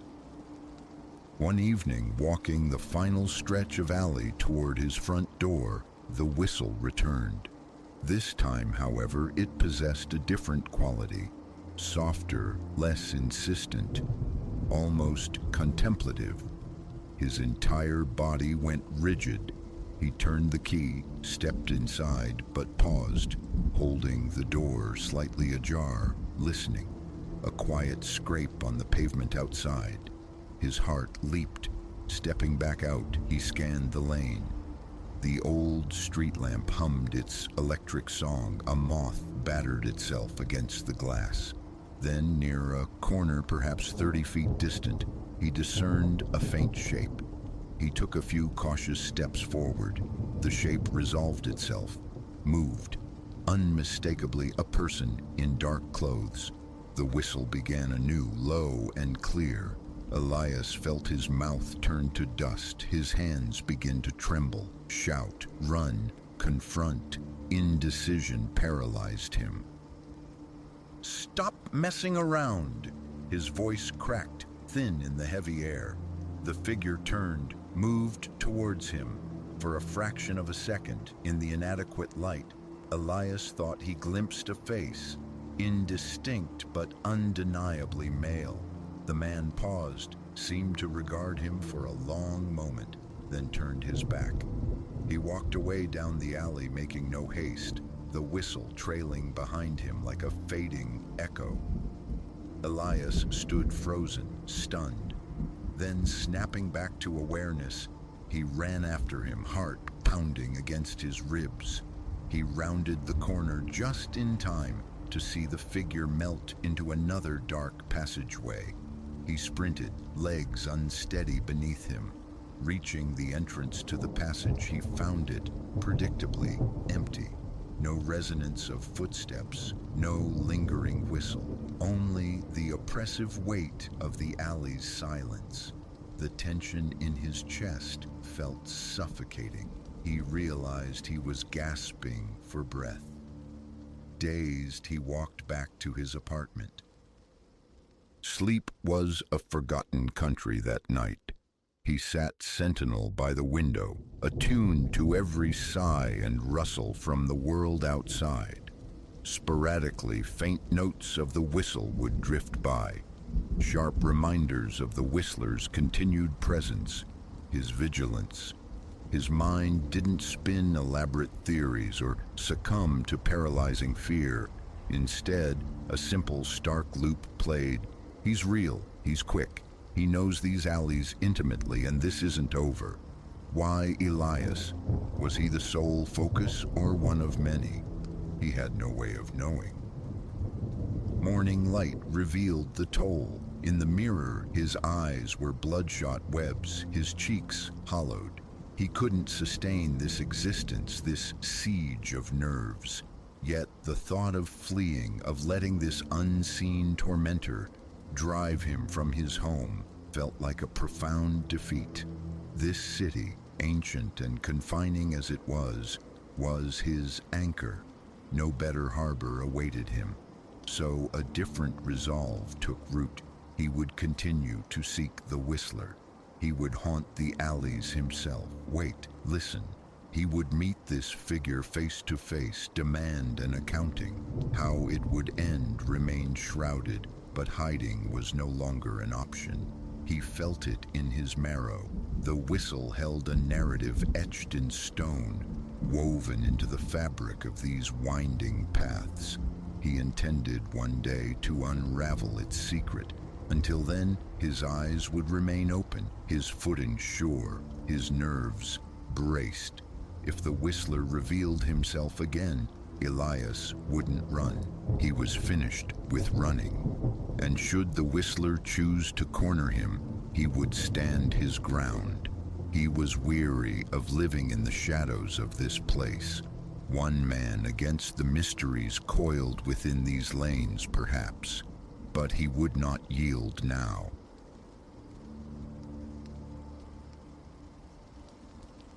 That solitary crimson eye, the security camera's indicator light, kept its rhythmic vigil high in the lobby's corner.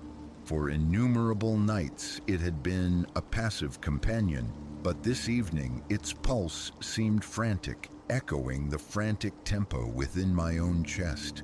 Something felt intrinsically wrong. The very air was thick, charged with an unspoken static, carrying the faintest metallic tang of fear. My predictable nocturnal vigil at Apex Center was, unbeknownst to me, tilting towards an abyss, a descent that would fracture my understanding of this place, my colleagues, and the slippery nature of reality itself. My name is Elias. For 3 years, I've patrolled the quiet hours within Apex Center's shell. By day, a monument of crystalline facade and metallic sheen. By night, it devolved into a geometric maze of dimness, where sound traveled unnaturally far down echoing corridors.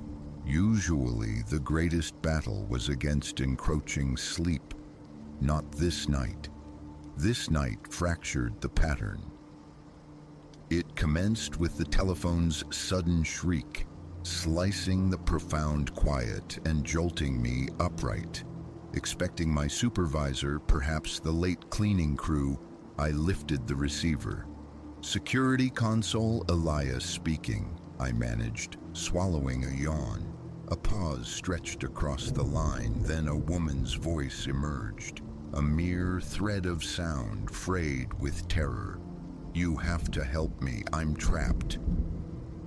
Instantly, the fog of fatigue evaporated. "Ma'am, your location? Where are you within the building?"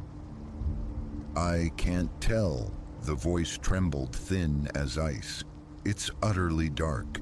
No windows. Please, find me before they return." My thoughts scrambled. A poorly conceived prank? Some corporate evaluation? Yet the raw panic vibrating in her tone felt chillingly authentic. "All right," I urged, forcing steadiness into my own voice. "Stay calm. I will help you. Can you describe anything? Anything at all about your surroundings?" "Cold," she whispered, "and a low hum, like machinery." The sub-levels. Unquestionably, the building's mechanical heart resided there. But the logistics were baffling. How had she gained access? And who were they? "I'm coming down," I assured her. "Keep the line open if possible." Snatching my heavy-duty flashlight and radio, I paused. Procedure demanded contacting the authorities awaiting reinforcement, but an instinct, sharp and insistent, screamed against delay. There wasn't time.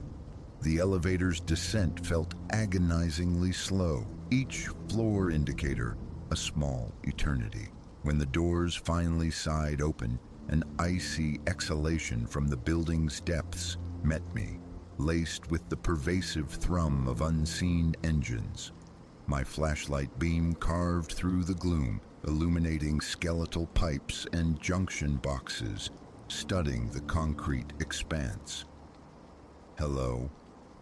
My voice seemed small, swallowed by the vastness. "Is anyone present?" Silence answered. I pressed onward into the subterranean labyrinth, my tread reverberating, each step a lonely percussion against the hard floor. The deeper I ventured, the stronger a sense of profound wrongness coiled within me, a puzzle missing crucial pieces. And then I saw it, tucked behind skeletal filing cabinets in a forgotten recess. A door I swore hadn't existed before. An imposing slab of metal, featureless on this side save for a small, dark keypad. Pressing my ear flat against the cold steel, I held my breath and heard it, faint, desperate weeping from the other side. "Hello?" I called louder this time. "Are you inside? I'm security. I'm here to get you out."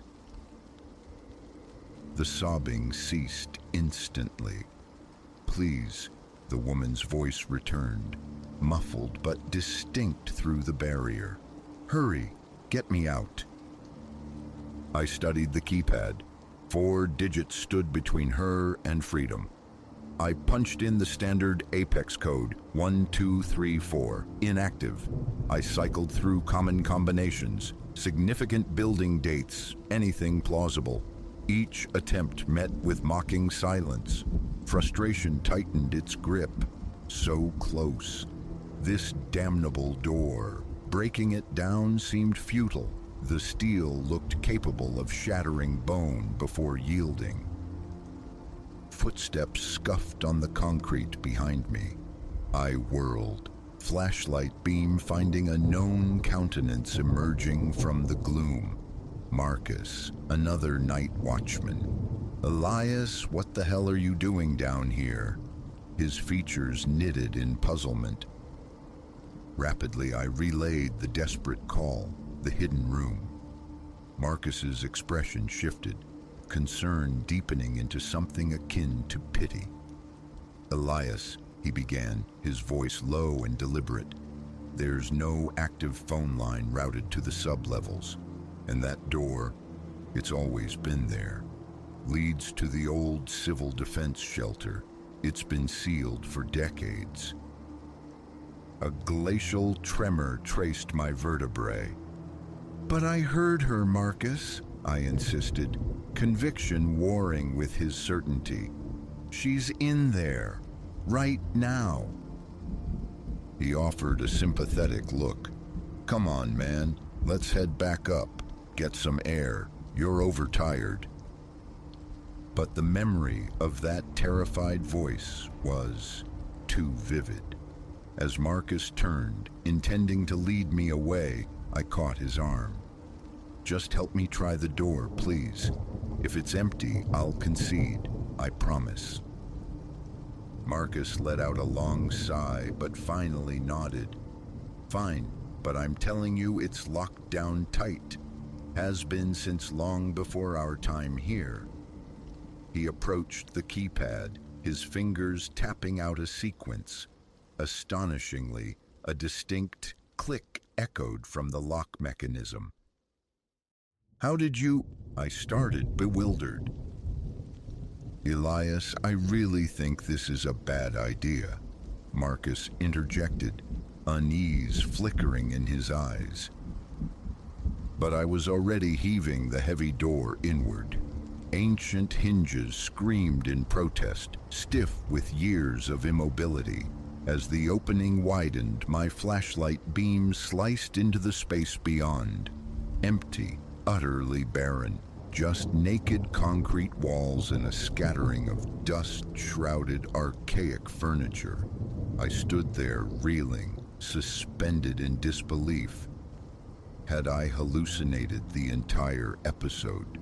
Was my grasp on reality fraying? Then my light caught an anomaly in the thick carpet of dust coating the floor.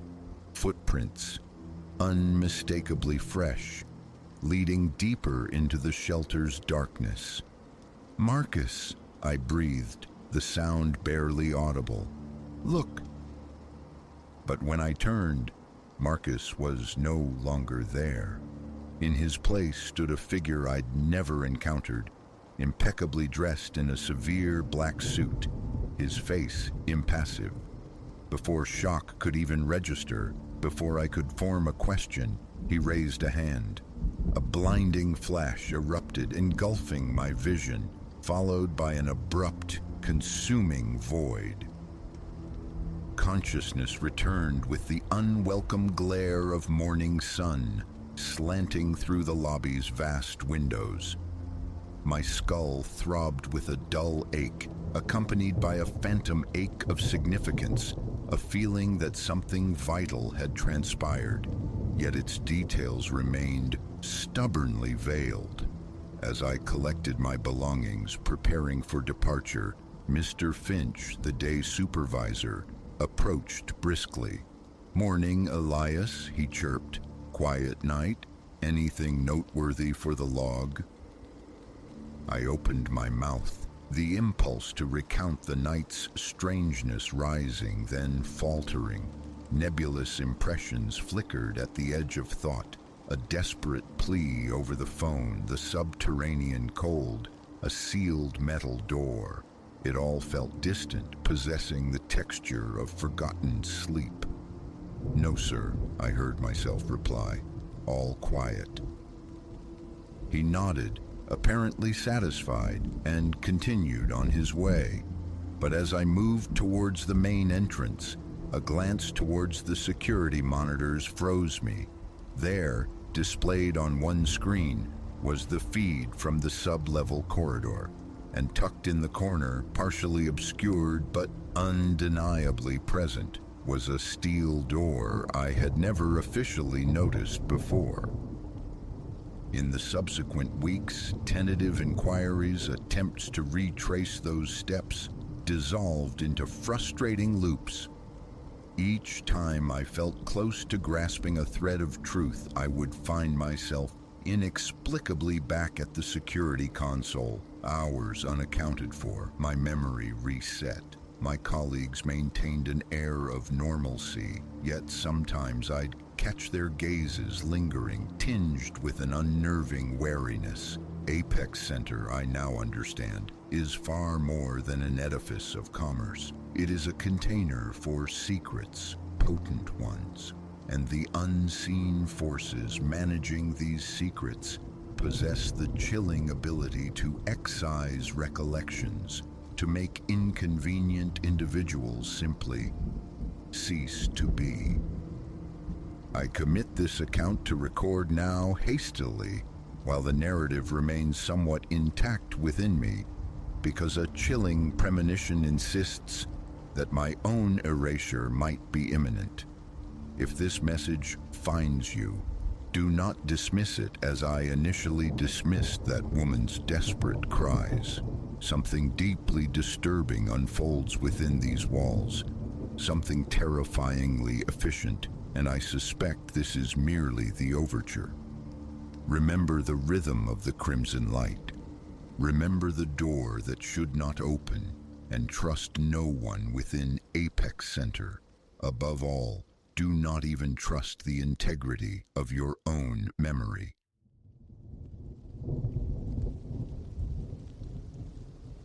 The memory clings, sharp as broken glass, the first time the request for room 8113 breached the lobby's quietude. A Thursday, the clock hands creeping towards 9. I was adrift behind the front desk, anchored only by the worn mahogany counter, navigating a sea of invoices. Then he materialized, a man whose entrance felt less like walking in and more like coalescing from the evening shadows. His eyes swept the space, a quick, assessing glance before fixing on me.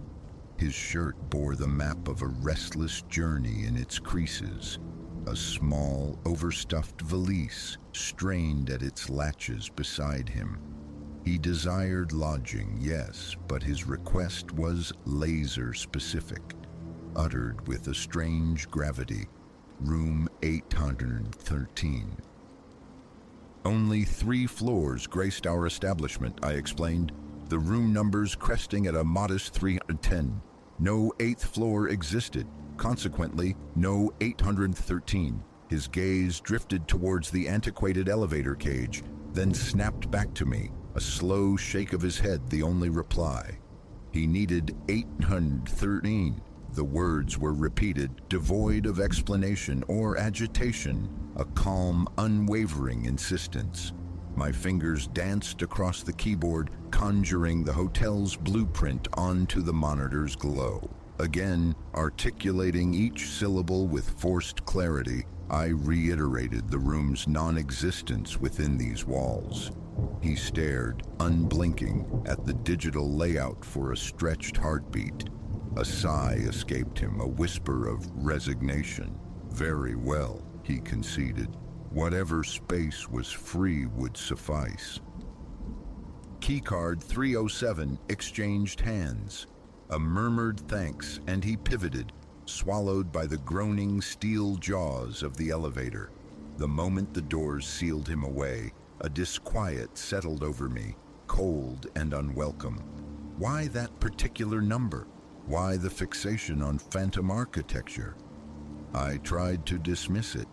The eccentricities of weary travelers were legion. Back to the invoices, the comforting certainty of figures. Yet, for the remainder of that shift, every chime of the ascending or descending elevator sent a jolt through me, a tensing anticipation of his return, his quiet, impossible demand for 813 echoing in the lobby's stillness. Later, much later, when the night had deepened towards 2, the desk phone shrilled. An internal line. My eyes flickered to the caller ID, 813. The numerals pulsed on the small screen. A frantic drummer took up residence behind my ribs. A system fault, surely. Our telephone network, a relic of bygone decades, was prone to spectral hiccups. But the ringing persisted. Insistent, I lifted the receiver. Static whispered back, a faint, sibilant hiss devoid of voice or breath. Just the sound of empty space crackling. Hello? I ventured once, twice. Silence answered, followed by the sharp punctuation of a click. The line died. Replacing the receiver felt like setting down something fragile and dangerous. A chill traced the nape of my neck. I chafed my arms, whispering rationalizations, about crossed wires and technical gremlins. We'd seen phantom extensions before, momentary glitches in the aged system. Yet the stark finality of 8130 on that display, it resonated differently. I found myself staring at the inert black plastic of the phone, half expecting its summons to tear through the silence again. It remained mute. Around 3, the slow hour, I commenced my rounds, a ritual to break the monotony.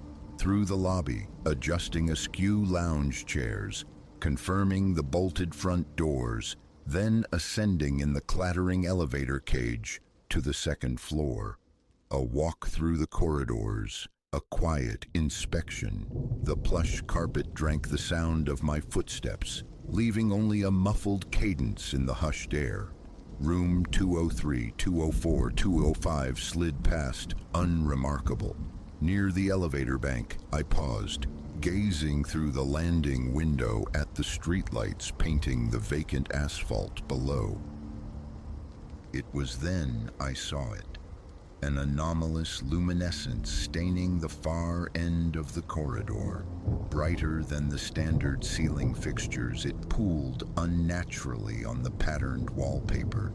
A knot tightened in my gut as I moved towards it, dismissing it initially as a failing bulb's frantic pulse. Closer now, the source resolved itself. A door where no door should be. The corridor terminated unequivocally at room 210.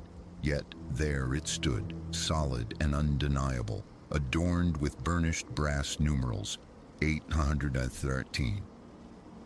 I froze, the blood draining from my face, my palms suddenly slick with cold sweat. My own pulse throbbed, a frantic beat against my eardrums.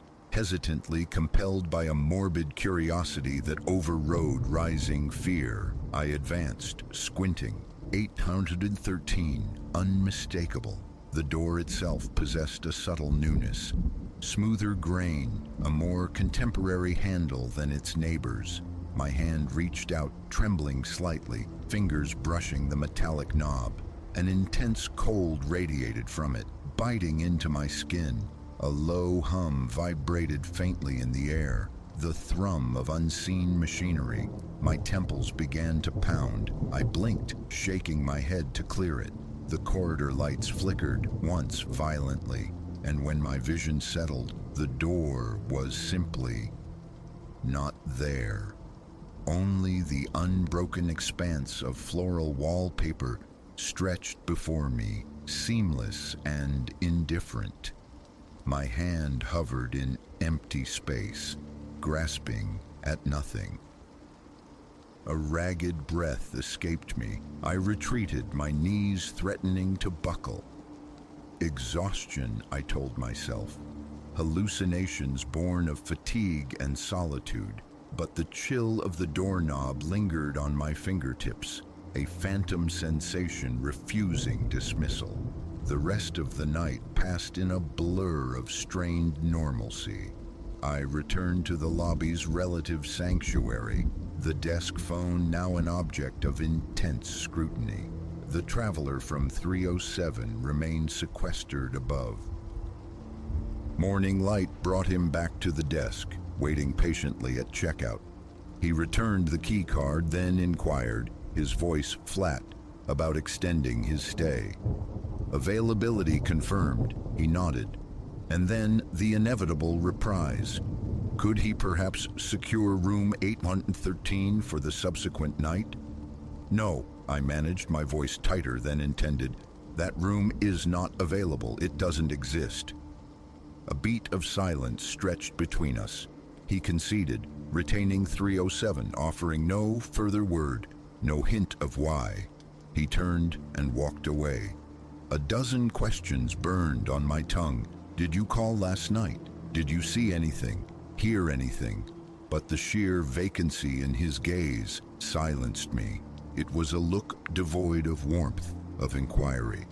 The placid stare of someone who already possessed all the answers they required. Dread was my unwelcome companion as I clocked in that evening. Taking over from the afternoon shift around 7, I donned a mask of professional calm. Lobby surveillance, guest greetings, the busy work of the night shift. By 10, the quiet descended, leaving only myself and the night porter, who invariably retreated to the staff room's embrace. 11 o'clock. The phone rang. Caller ID 813. My heart hammered against my ribs. A few rings echoed unanswered before morbid compulsion won. I snatched up the receiver. Again the static sighed, a soft, persistent rushing sound. My attempts at communication met only emptiness, then the familiar click, the abrupt silence. Investigation became imperative. Perhaps the phone in 307 was the culprit, its signals somehow mislabeled by the archaic system. A quick check confirmed the traveler's continued occupancy. Master key in hand, I ascended. The second-floor hallway felt dimmer tonight, the lights buzzing and sputtering with their usual geriatric inconsistency. Straight to 307. My knock was answered promptly, the door cracking open to reveal the traveler's impassive face. He waited. Had he attempted to call the desk? A negative shake of the head. Was his phone operational? He hadn't used it, he replied with a shrug. Could I test it? He stepped back, granting silent permission. Inside, the receiver yielded a standard dial tone. Pressing the front desk extension triggered the phone downstairs. All perfectly functional. He observed me throughout, his expression unreadable, offering no comment. I thanked him curtly and retreated. Back in the lobby's relative safety, I accessed the phone system's diagnostic panel, hidden behind the desk. The logs were starkly clear. 2 calls registered that night, both originating from extension 813. No activity whatsoever from 307.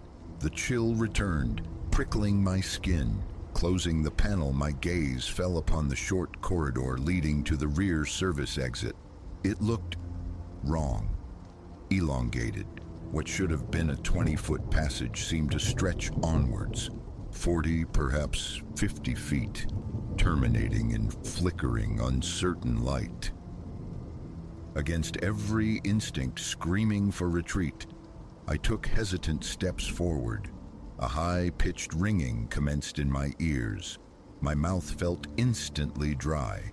Nearing the distorted end of the passage, I saw it materialize on the right-hand wall, a door where blank plaster should be. 813. The same brass numerals glinted, the same modern handle. I halted, breath catching in my throat. A glance back confirmed my solitude.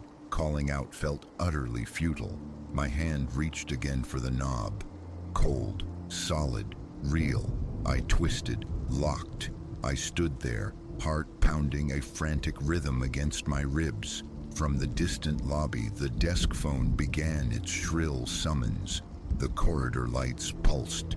I turned towards the sound. When I looked back, the door had vanished. The corridor snapped back to its proper dimensions. I stumbled back to the desk, gasping, the phone having fallen silent. The remainder of the night was a waking dream of subtle distortions. The lobby floor seemed to tilt imperceptibly. A doorway on the second floor would appear slightly shifted, only to correct itself upon a second glance. Nausea churned within me. Restless and clammy, I tried to lose myself in paperwork, but my eyes kept straying to the phone, waiting. It remained blessedly quiet until the dawn. The following day, around noon, the traveler reappeared. Fatigue etched dark smudges beneath his eyes. "Checking out," he said. He settled his account, surrendered the key. The urge to probe, to demand answers about 813 surged within me. Some intuition insisted he held a piece of this puzzle, but the words wouldn't form. He held my gaze for a long moment, then turned, valise in hand, and walked out through the revolving glass doors, disappearing into the mundane world outside. With his departure, a fragile hope emerged. Perhaps the phenomenon was tied to him, and normalcy would now resume. That evening around 10, a familiar headache began to bloom behind my eyes. A restless circuit of the lobby offered little distraction. Then the inevitable, the phone's strident ring, extension 813, a surge of adrenaline, hot and sharp. I snatched the receiver, almost shouting into it. "Who is this?" Static answered, thick and invasive. Then something else, a whisper, faint, indistinct, as if filtered through layers of heavy fabric. Unintelligible words brushed against my ear. Silence. Click. Deadline. Enough. Slamming the phone down, a new resolve hardened within me. A full sweep, every floor, every corridor. I needed tangible proof of 813's non-existence to reclaim my sanity. Elevator to the 3rd floor. I paced its length, scrutinizing each numbered door, 301, 302, 303. All present accounted for, blessedly ordinary. Down to the 2nd floor. The same methodical patrol. All seemed stable. I paused near the elevator again. The familiar hum of the overhead lights, a low thrum in the quiet. And then, inevitably, my eyes were drawn to the corridor's terminus. There it stood, 813. This time, no hesitation. I marched towards it, propelled by a mixture of terror and defiance. My heart hammered, a frantic bird trapped in my chest. My lips felt numb, trembling. The door felt impossibly solid beneath my questing hand. Master key slid into the lock. It turned, but the door refused to yield, resisting my push as if braced from within. I threw my shoulder against the wood, rattling the handle. A heavy thud echoed from the other side. The sound of furniture toppling. Ice water flooded my veins. I recoiled instinctively. The door slammed shut of its own accord. The brass numerals 813 flickered, momentarily incandescent, like tiny filament bulbs.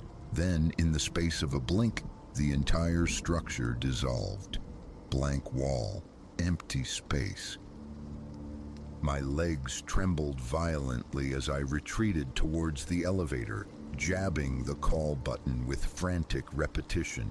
The ascent felt agonizingly slow. Bursting into the lobby, lightheaded and drenched in cold sweat, I collapsed into the desk chair. Concentration shattered. Every creak of the old building, every fleeting shadow became a source of alarm. Around 4 a.m., I surrendered, forcing myself to remain seated, simply waiting for the sanctuary of daylight. Walking the halls felt unbearable. The calls persisted over the following nights, though their frequency waned. Always 813. Sometimes the static, sometimes the muffled whispers. Sometimes I let it ring itself into silence. The door, too, continued its apparitions, more sporadic now, at the end of hallways tucked into shadowed lobby corners, once even glimpsed near the external delivery bay.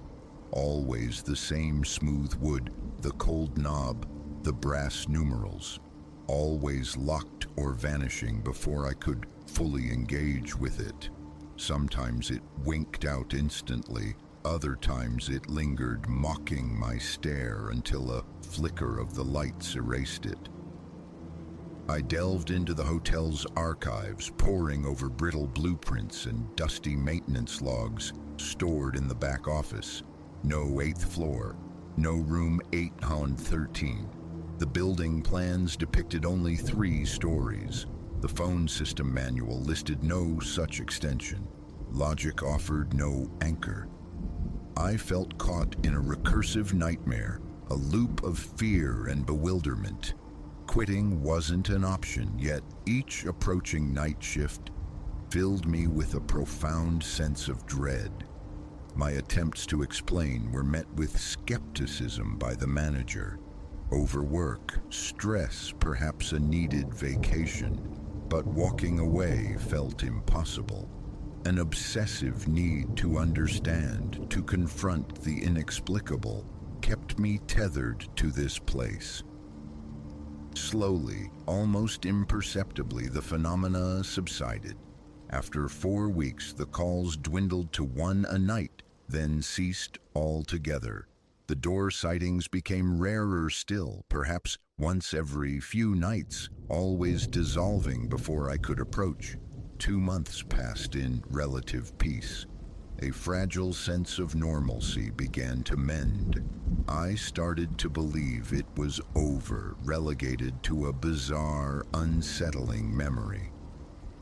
Then, one quiet night, deep into the shift, lost in the mundane task of reviewing handover notes, the lobby was still, deserted.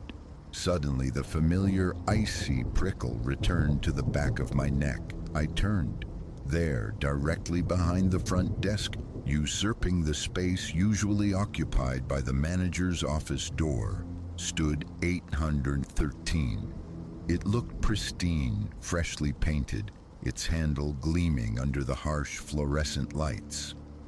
My heart seized, threatening to crack my ribs. Flight was the rational impulse, yet an irresistible pull held me fast. I moved towards it, my steps leaden, palms damp. My hand rested on the knob, cold, unyieldingly cold. With infinite slowness, I turned it. The door opened a fraction. That low electrical hum emanated from the darkness within. I leaned closer, peering into the obsidian void. A wave of profound nausea washed over me. Then, with violent abruptness, the door slammed shut, narrowly missing my fingers. I stumbled back. A heartbeat later, it was gone. The familiar manager's office door stood in its place, complete with the engraved nameplate. I stood there, hyperventilating, pulse racing erratically. The phone remained silent. Backing away, my mind churned uselessly, seeking explanations that refused to form. In that moment, a chilling certainty settled upon me. The truth behind room 813, whatever it was, lay beyond my comprehension. It manifested, it vanished. It called, but offered no message. I still worked the night shift. I performed the rituals, check-ins, calls, rounds. Sometimes a flicker in my peripheral vision, a hint of smooth wood and brass numerals glimpsed down a hallway near a stairwell. Direct gaze inevitably dissolves the apparition. I no longer speak of it. Belief is a currency I don't possess among the staff, but the knowledge remains an unwelcome tenant in my mind. I know what I saw, what I continue to see, and every time the phone rings in the dead hours, a tremor runs through my hand as I reach for the receiver, forever uncertain if the call originates from a room woven from nightmares, a room that should not exist. And perhaps, just perhaps, one night the knob will turn freely, the door will swing wide. What waits on the other side is a question I both dread and morbidly anticipate answering.